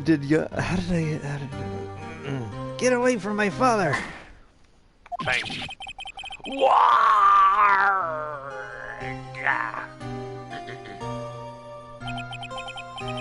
It's that scream I heard in the elevator 15 years ago. Von Karma, it was you who screamed. Order. Mr. Von Karma, see you looking sometimes. War out your word. part. I couldn't finish that last part. I think it was only you who dared defy me. Oh. So, it was you. Wait. Oh, it was Defy Me. There's, you know how, like, the Twitch is a little behind? I just looked at it on the Twitch. This is new. Oh, that's a new sprite. Ah, dude, his hair is super pointy. You and your father are my curse. Your father shamed me with a penalty on my record. And you left a scar on my shoulder that would never fade. Ah, I'll bury you. I'll bury you with my bare hands. Death, death. Okay, Akame from Akame ga Kill. I think that makes more sense if you read the manga. 15 years earlier. Chief Prosecutor, I am sorry. Von Karma, it's not like you to make this kind of error. I never would have thought that Edgeworth would be the one to catch you. I was careless. I'm sorry, but you will have to be... Oh, that was you talking the whole time. It's weird that it's... You should just read this one. Yeah, it's weird that in setups like this, they don't have the character name above. I'm sorry, but you will have to be penalized. That's pretty good. Penalized. Penisalized. I've covered for you in the past, but not Didn't have this to go time. there. I will always go in the direction of Dick. Because as we all know, Lujak's compass points true Dick. The compass of Lojak points true Dick. Edgeworth! What are those things called in One Piece? The devil fruits? No, the compass things. Oh! I don't remember. It's been like forever since I watched it. I'm gonna look that up real quick. Yeah. It was a shock. It was a shock like none I had ever known. Me? Penalized? It took hours for me to regain my composure. Suddenly, I found myself in the darkness.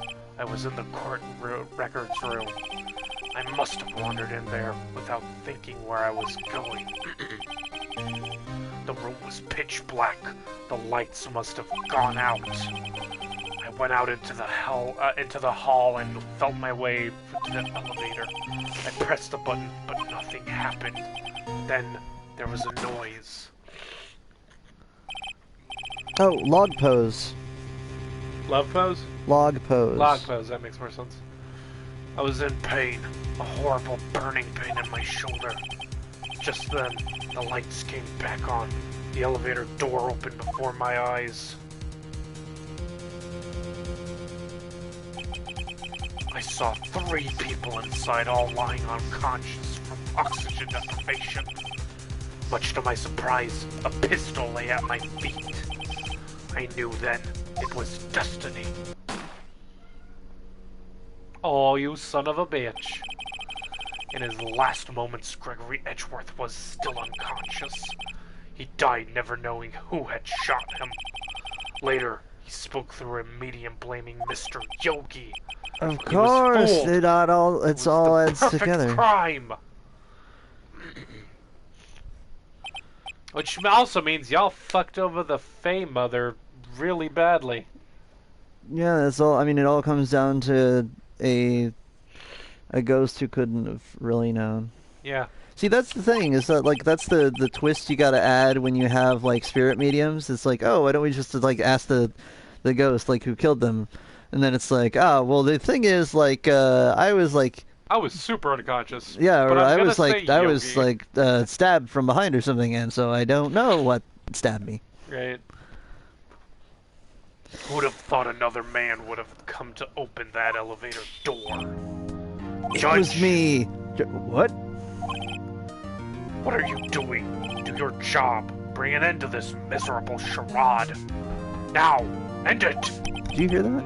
Yeah, I think it was fireworks. I hope it was fireworks. Yeah. Very well. Bossying up his own ass right up to the end even. It appears that we have come a very long way to the end of this maze. I've run out of maze, and without maze, I cannot continue. Man, we were... He just holds up an empty corn cob. Man, 15 years later. we finally caught that cheese. Mr. Miles... I get the analogy.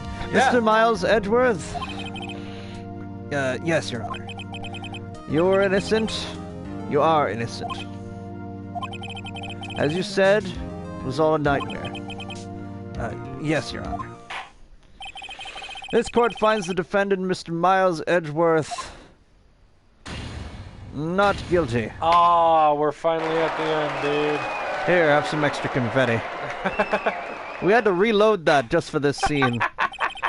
That is all. This court is adjourned. I'm just imagining, like, in the background of all this, there was someone like, I gotta reload the stupid fucking confetti cannon. Like, I'm getting paid, like... No, they get paid. They get paid on commission. If you use more confetti, they get paid more.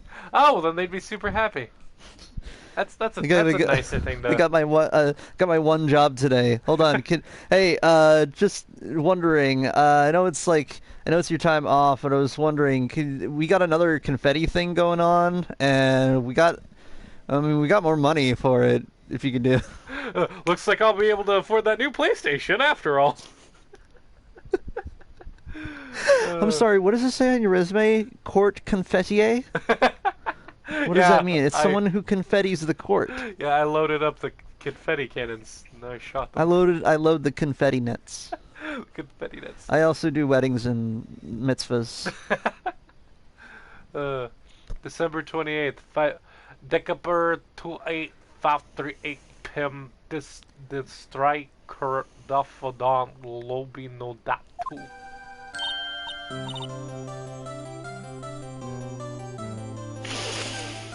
Nick! Just gets off her phone. Nick, we did it! Did you see his face? And Karma looked even paler than usual. Yeah, he's a pretty pale dude. I'm pretty sure he's just a vampire. Yeah, he's pretending to be all cool, but inside, he crushed a Nick. Crushed! Yeah. Yeah, he's very vampiric.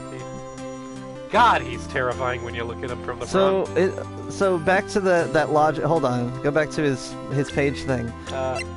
So it says he's 65 and he's had a 40-year career, which means he also started when he was like 25.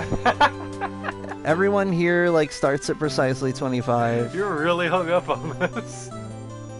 Well, I've been, because ever since the first episode, I was like, really? Is Phoenix Wright only 25?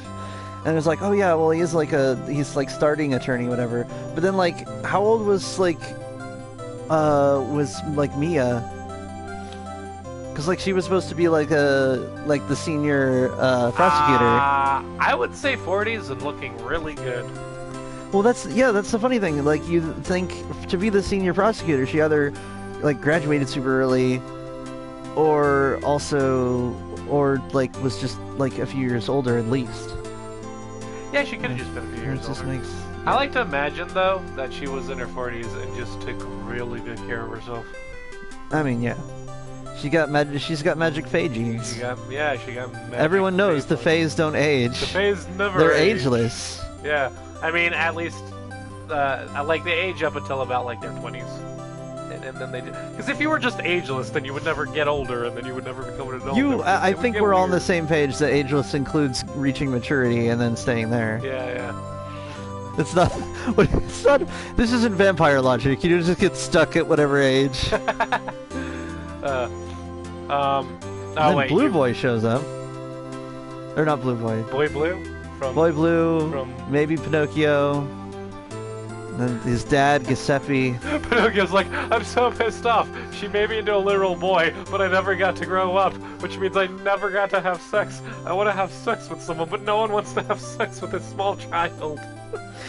And it's I really feel for Pinocchio, because I feel like that should be one of those Supreme Court cases of the Fable community. Yeah. Of I feel like the obligation was to make him a regular to be a real boy includes being some sort of regular boy, but then also fables don't age naturally.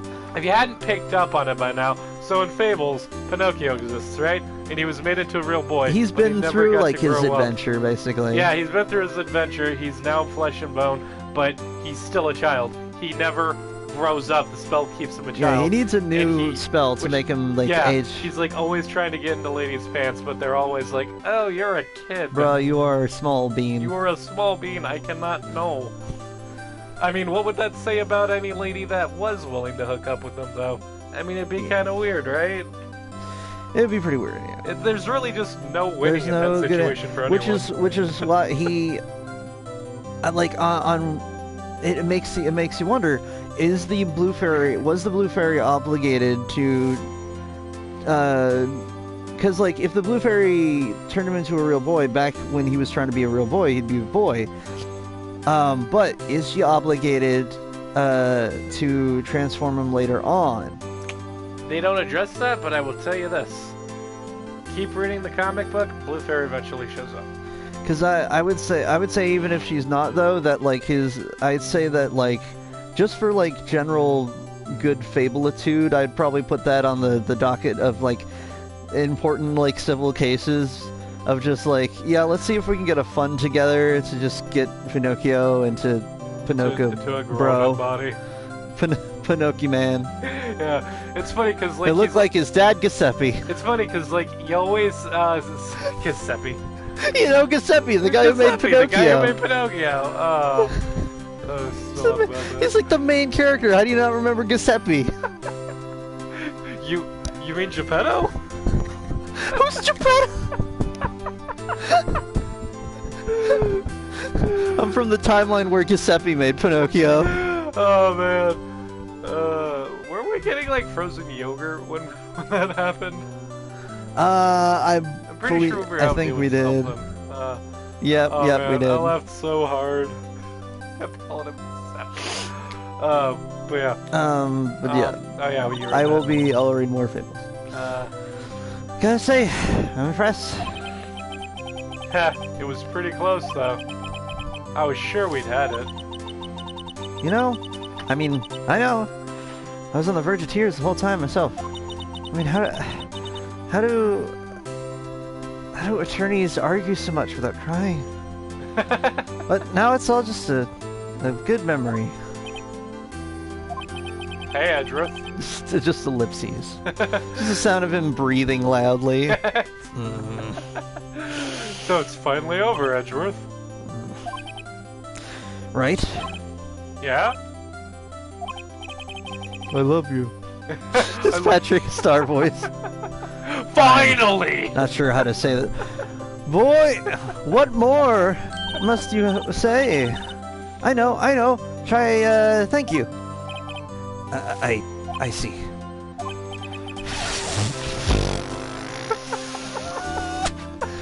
He's trying real hard. Thank you. Right.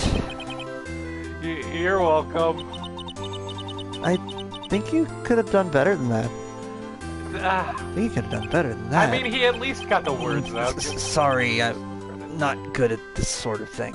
You mean social interactions? Yeah, me neither. You got a lot to learn, Edgeworth.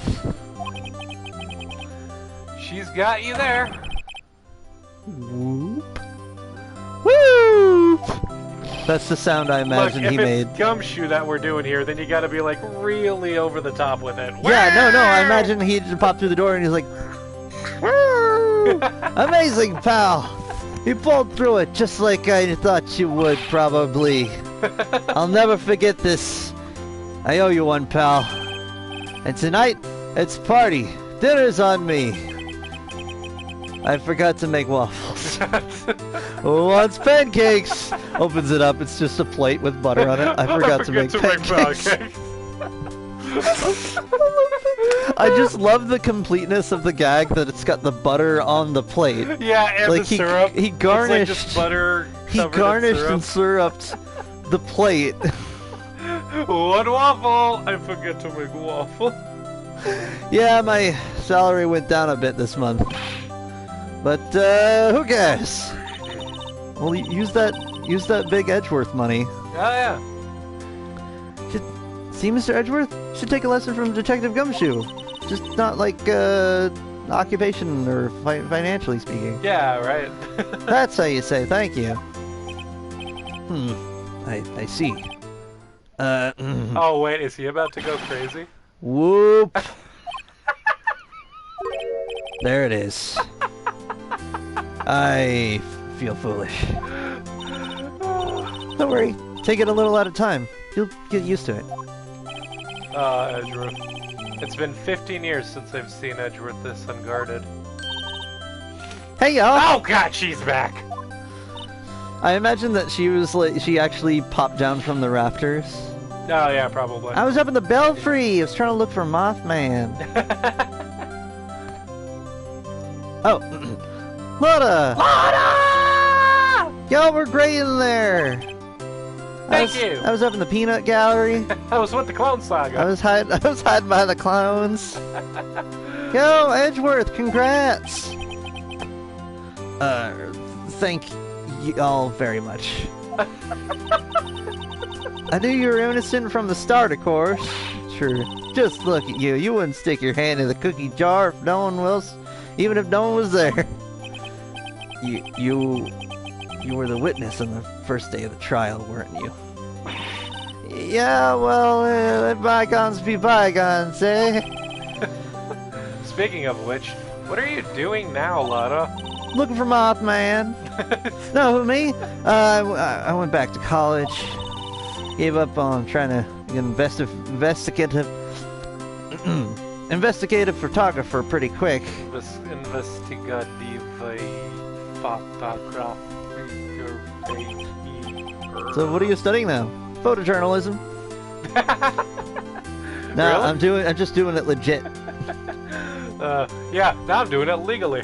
With like a whole degree, I guess. Really? That's too bad. Huh? Oh, dude, that reminds me. There was like this comedian who was doing a bit on how he got like his green card, and he was like, "Oh, I want to be a good person, so I decided to start out by I decided to stop smoking weed." And then he pauses and he's like, "Illegally. I got my card finally." I thought you meant green card like the one related to immigration. Oh no, he was Different talking kind of about. green card. He was talking about.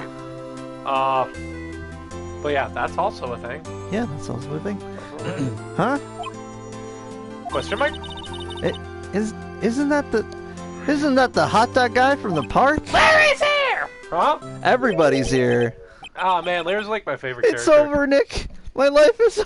Oh no. Oh, did your super hot model person break up with you? Again? What? Why the sad face, Larry? What happened now? Oh, Nick, I'm not long for this world. Why would you thumbs up with a smile when you're saying that? It's all the sprites I have. Now it's a real smile. You don't look sick. It's Beyonce. She's going to live in Paris. Oh. Paris, Nick. Oh my God! What a shock! Whoever could have Paris, seen that Florida. coming. She's leaving me behind. Wow! I'm starting to notice a pattern with the women that Larry dates. Love is so ephemeral, Nick. Should have seen that coming. Yo, Edgy. There you are. Yes, I am. Congrats, Edgy. Hey, little gift from me in celebration. It's an envelope. He opens it up. It's like a fully cooked hot dog. No bun, just a hot dog. Envelope's just enough to keep the grease out. Celebration? That's unusual for you. Now I'm just imagining his like one hot dog, and it's just like a bun with chili and cheese in it. He's like, I forgot to make hot dog.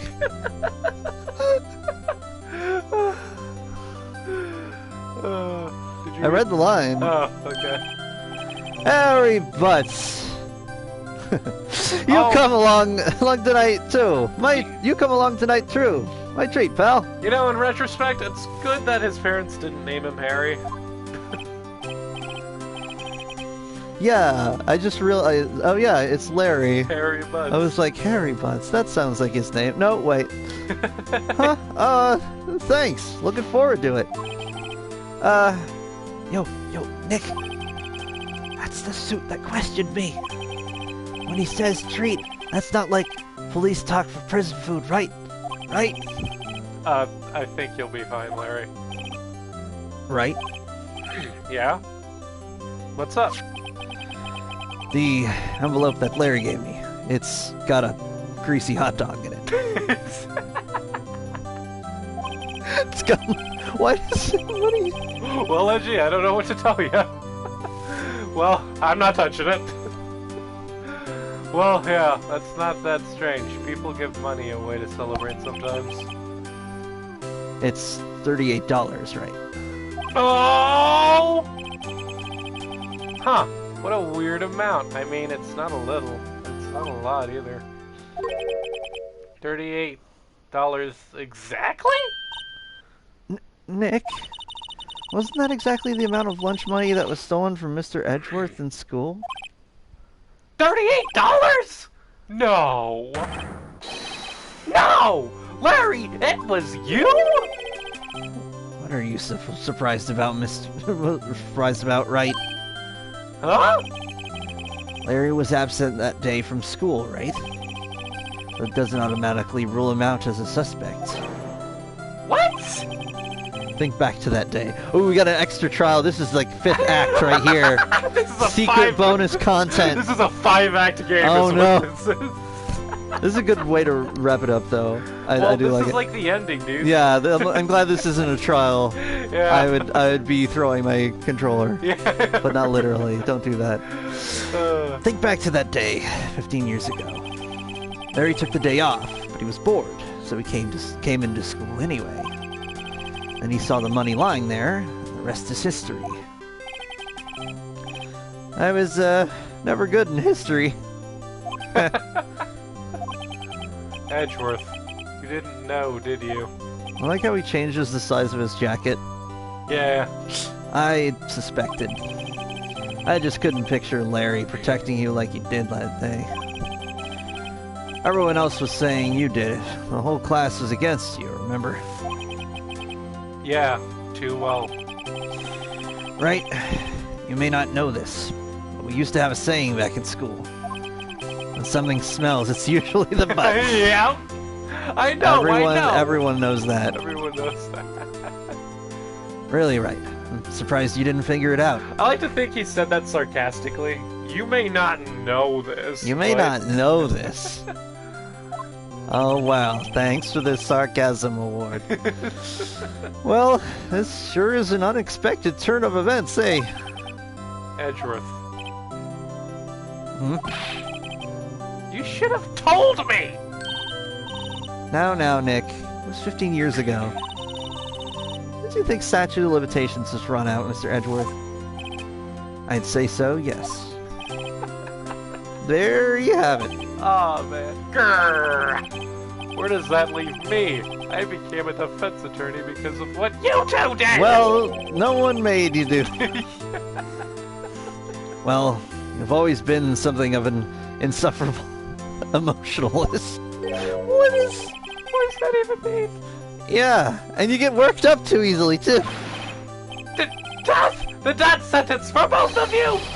Man, if only I hadn't had that fucking falafel. God damn it. Or falala. Swedish falafel. Swedish falafel. It's That's also the other known dish. As it's just two What if names it's for been the same falafel dish. this whole time? I forget to make falafel. Who wants falafel and it's just a stick? Man, if I only had known, I'd have become a prosecutor. Same goes for me, only the other way around. Does this really come back to Larry? Yeah. Everything's coming up Larry. Everything's coming up Larry. Man, Larry has been the main character this whole time. Yeah. The longest time, I thought that I might have killed my own father. That's heavy, buddy. Yeah. I thought I might be a criminal. I became a prosecutor in part to punish myself. If I had known the truth, I might have become a defense attorney after all. Or maybe I'd just become any kind of attorney. Maybe. Edgeworth. A naval law attorney, do boat stuff. Want to switch, right? Hey, y'all, line up. I'll take photo. Hey, photo time! Okay, we'll all jump at the same time. It'll be like a freeze frame ending. Let's go! Yeah! After that, then on me. I am breathing very heavily. Yeah, well, he ran all the way into here. He's always running. He's always running. Detective Gumshoe took us out. And after all that time, we all learned important things about things that happened to us. And it was a thing that happened. I was trying to remember it was like the Scrubs outro, but like super generic. Right. We celebrated Edgeworth's newfound freedom, even though Edgeworth himself was still in detention.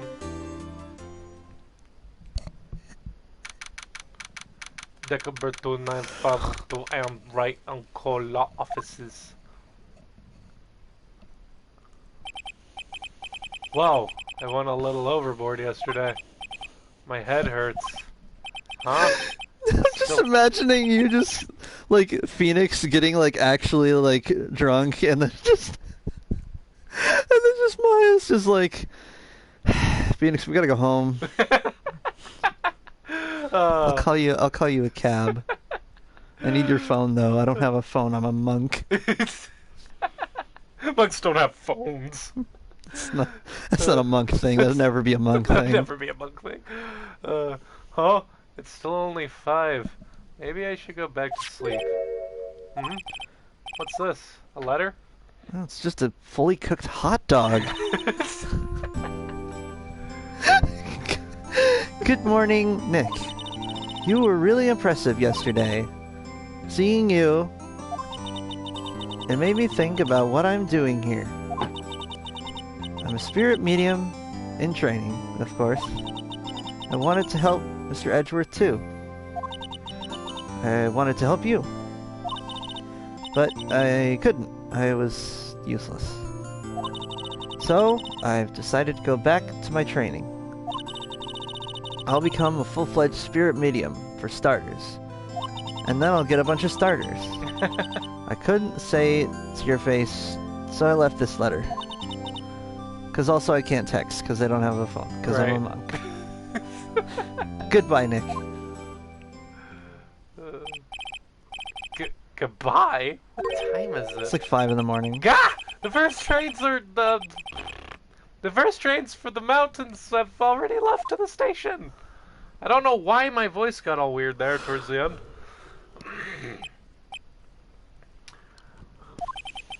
I guess I'm too late. Hey! A man has fallen into the river in Lego City! I had to. Nick! Maya!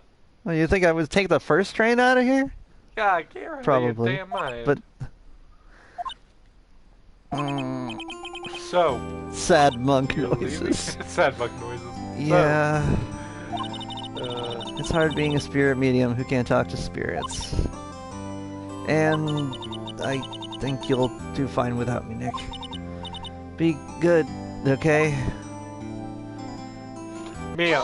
You missed the animation there, but she was gonna jump and then do like a backflip and then land on the top of the cable car. That's what I imagined. Mia, look, listen. I gotta tell you something, Mia. Listen, shut the fuck up. What? Man, dude, my pep talks. If I was a character in my video game, my pep talks would be like super. What's the word? Derogatory. It'd be like, listen, man, shut the fuck up. You're not a piece of shit. Start believing in yourself. Believe in me, Quit who being a believes in you. Well, wait!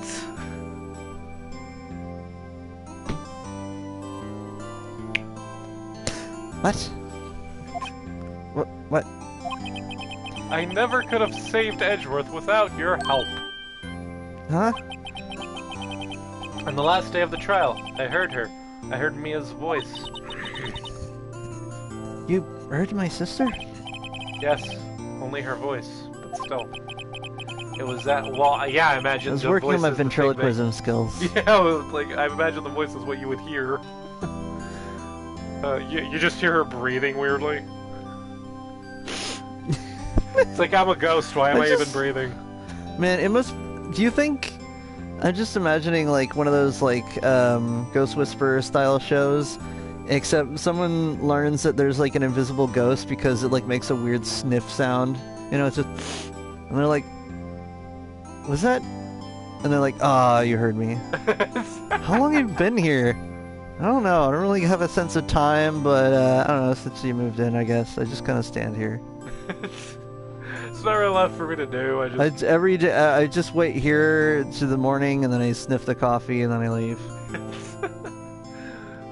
God, I miss coffee. It was at the very end when I thought we'd lost everything.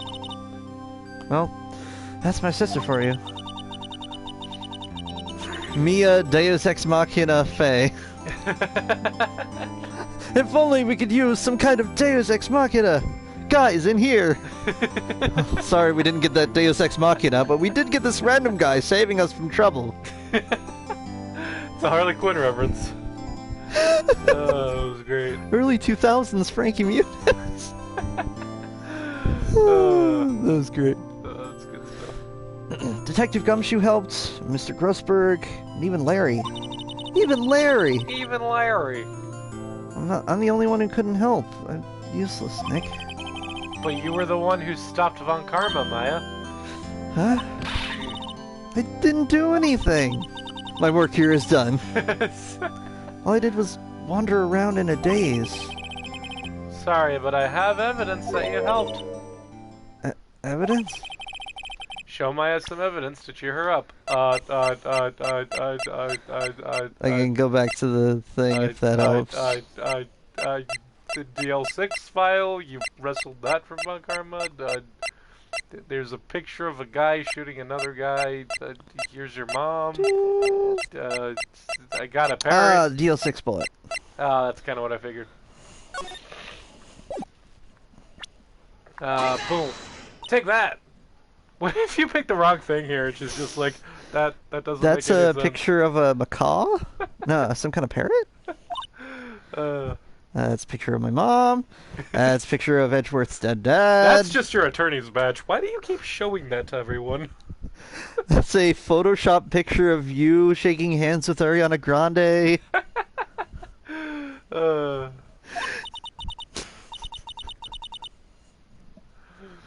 And here's a strange Polaroid that's like completely black that has question marks on it.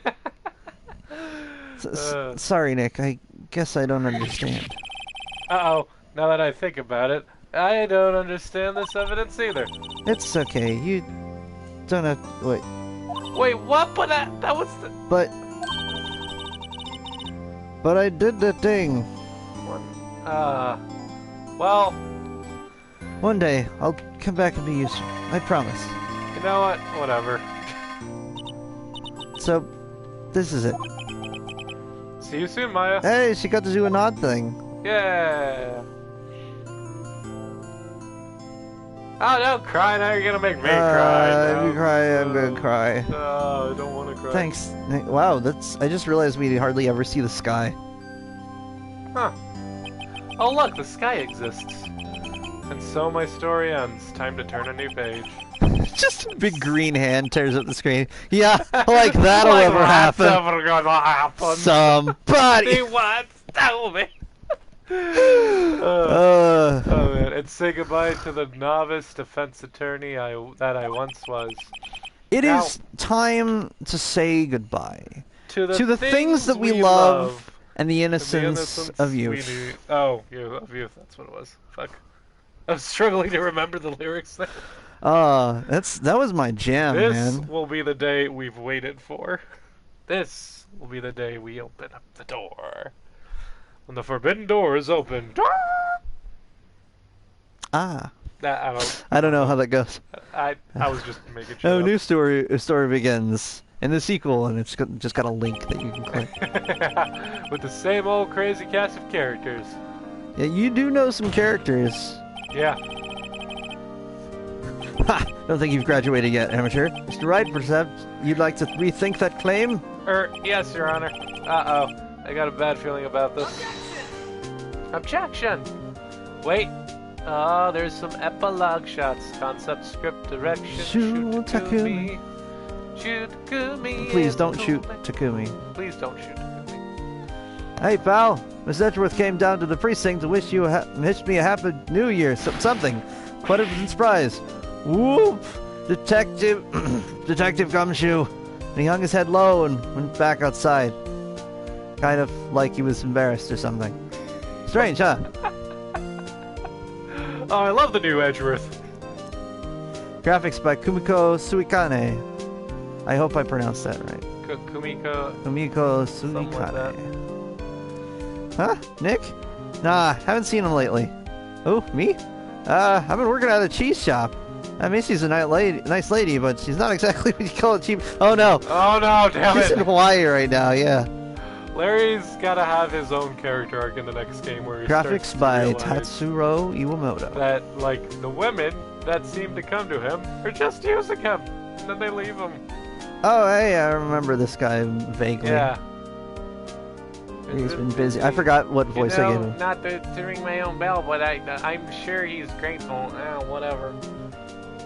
Yeah, what was he behind? He was in the very first one. Yeah. Main programming by Noriyuki Otani. Oh, This Bellboy. guy. Phoenix Wright? The defense attorney for whom I wrote that affidavit for, yes. You should know. I've taken over management of Gatewater Hotel recently. Should you be in the area, please stop. Oh, he became like manager of the Gatewater Hotel. That's cool, but he still carries the t-shirt. Oh yeah, it's glued there. He hasn't found the paint thinner yet. Programming by Mats. Oh, I'm gonna have to read that again. Programming by Oh wait, I have Makatsu Endo. Phoenix, right? Yes. Mia's understudy. Wonder how he's doing. Haven't seen him of late. The days of my youth, like the scent of fresh lemon. You see, it's a poem.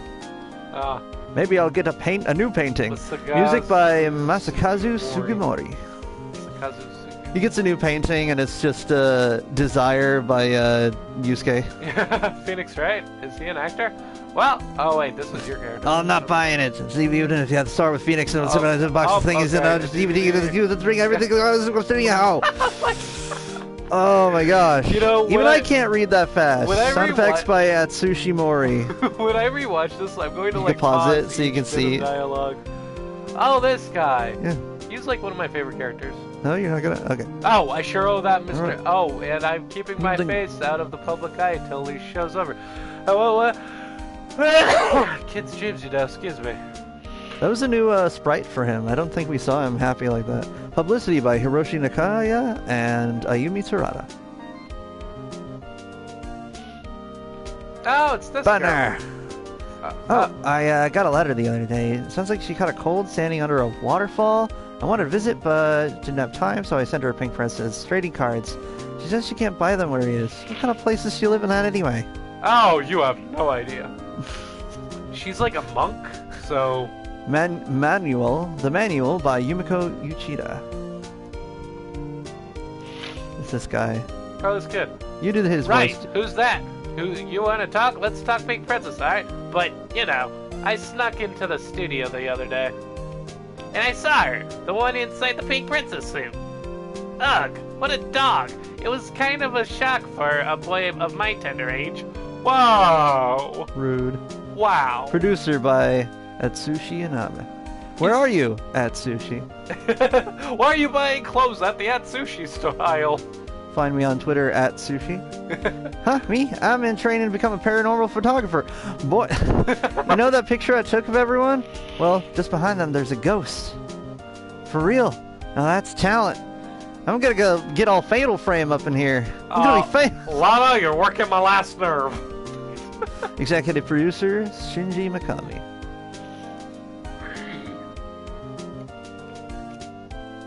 Oh, it's got a ghost in it! Oh! She wasn't kidding! Oh! Oh! That's great. Oh! Come. I'm still mad that they Oh. killed her. Whoa, hi, oh, okay. Trophy earned, turnabout goodbyes. A brand new episode has been added! What do you mean? Was this like DLC for the original game? I don't know. You want to check it out before we call it? like see what it is? Well, we're gonna check it out. Oh my gosh. I mean, obviously we're not gonna stream it. Yeah, no. Like, we'll check it out next time. Well, Because right now, well, my worry is that it's not gonna be like a major thing. It's just gonna be like, oh well, it's happening anyway. Neo Tokyo, My worry is that 2055. it won't be long enough for it to like actually. You know what? Yeah, we'll do this later. You know what this means? It means that the person was right. There was one more chapter.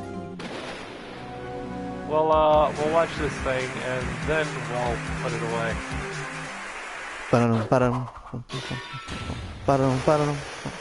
Oh, it's that weird mascot thing.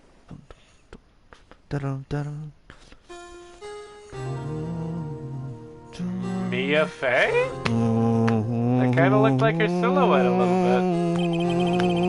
It's been 2 months since... Okay, yeah, you know what? We're gonna go ahead and stop it here. We will come back to you guys on Monday.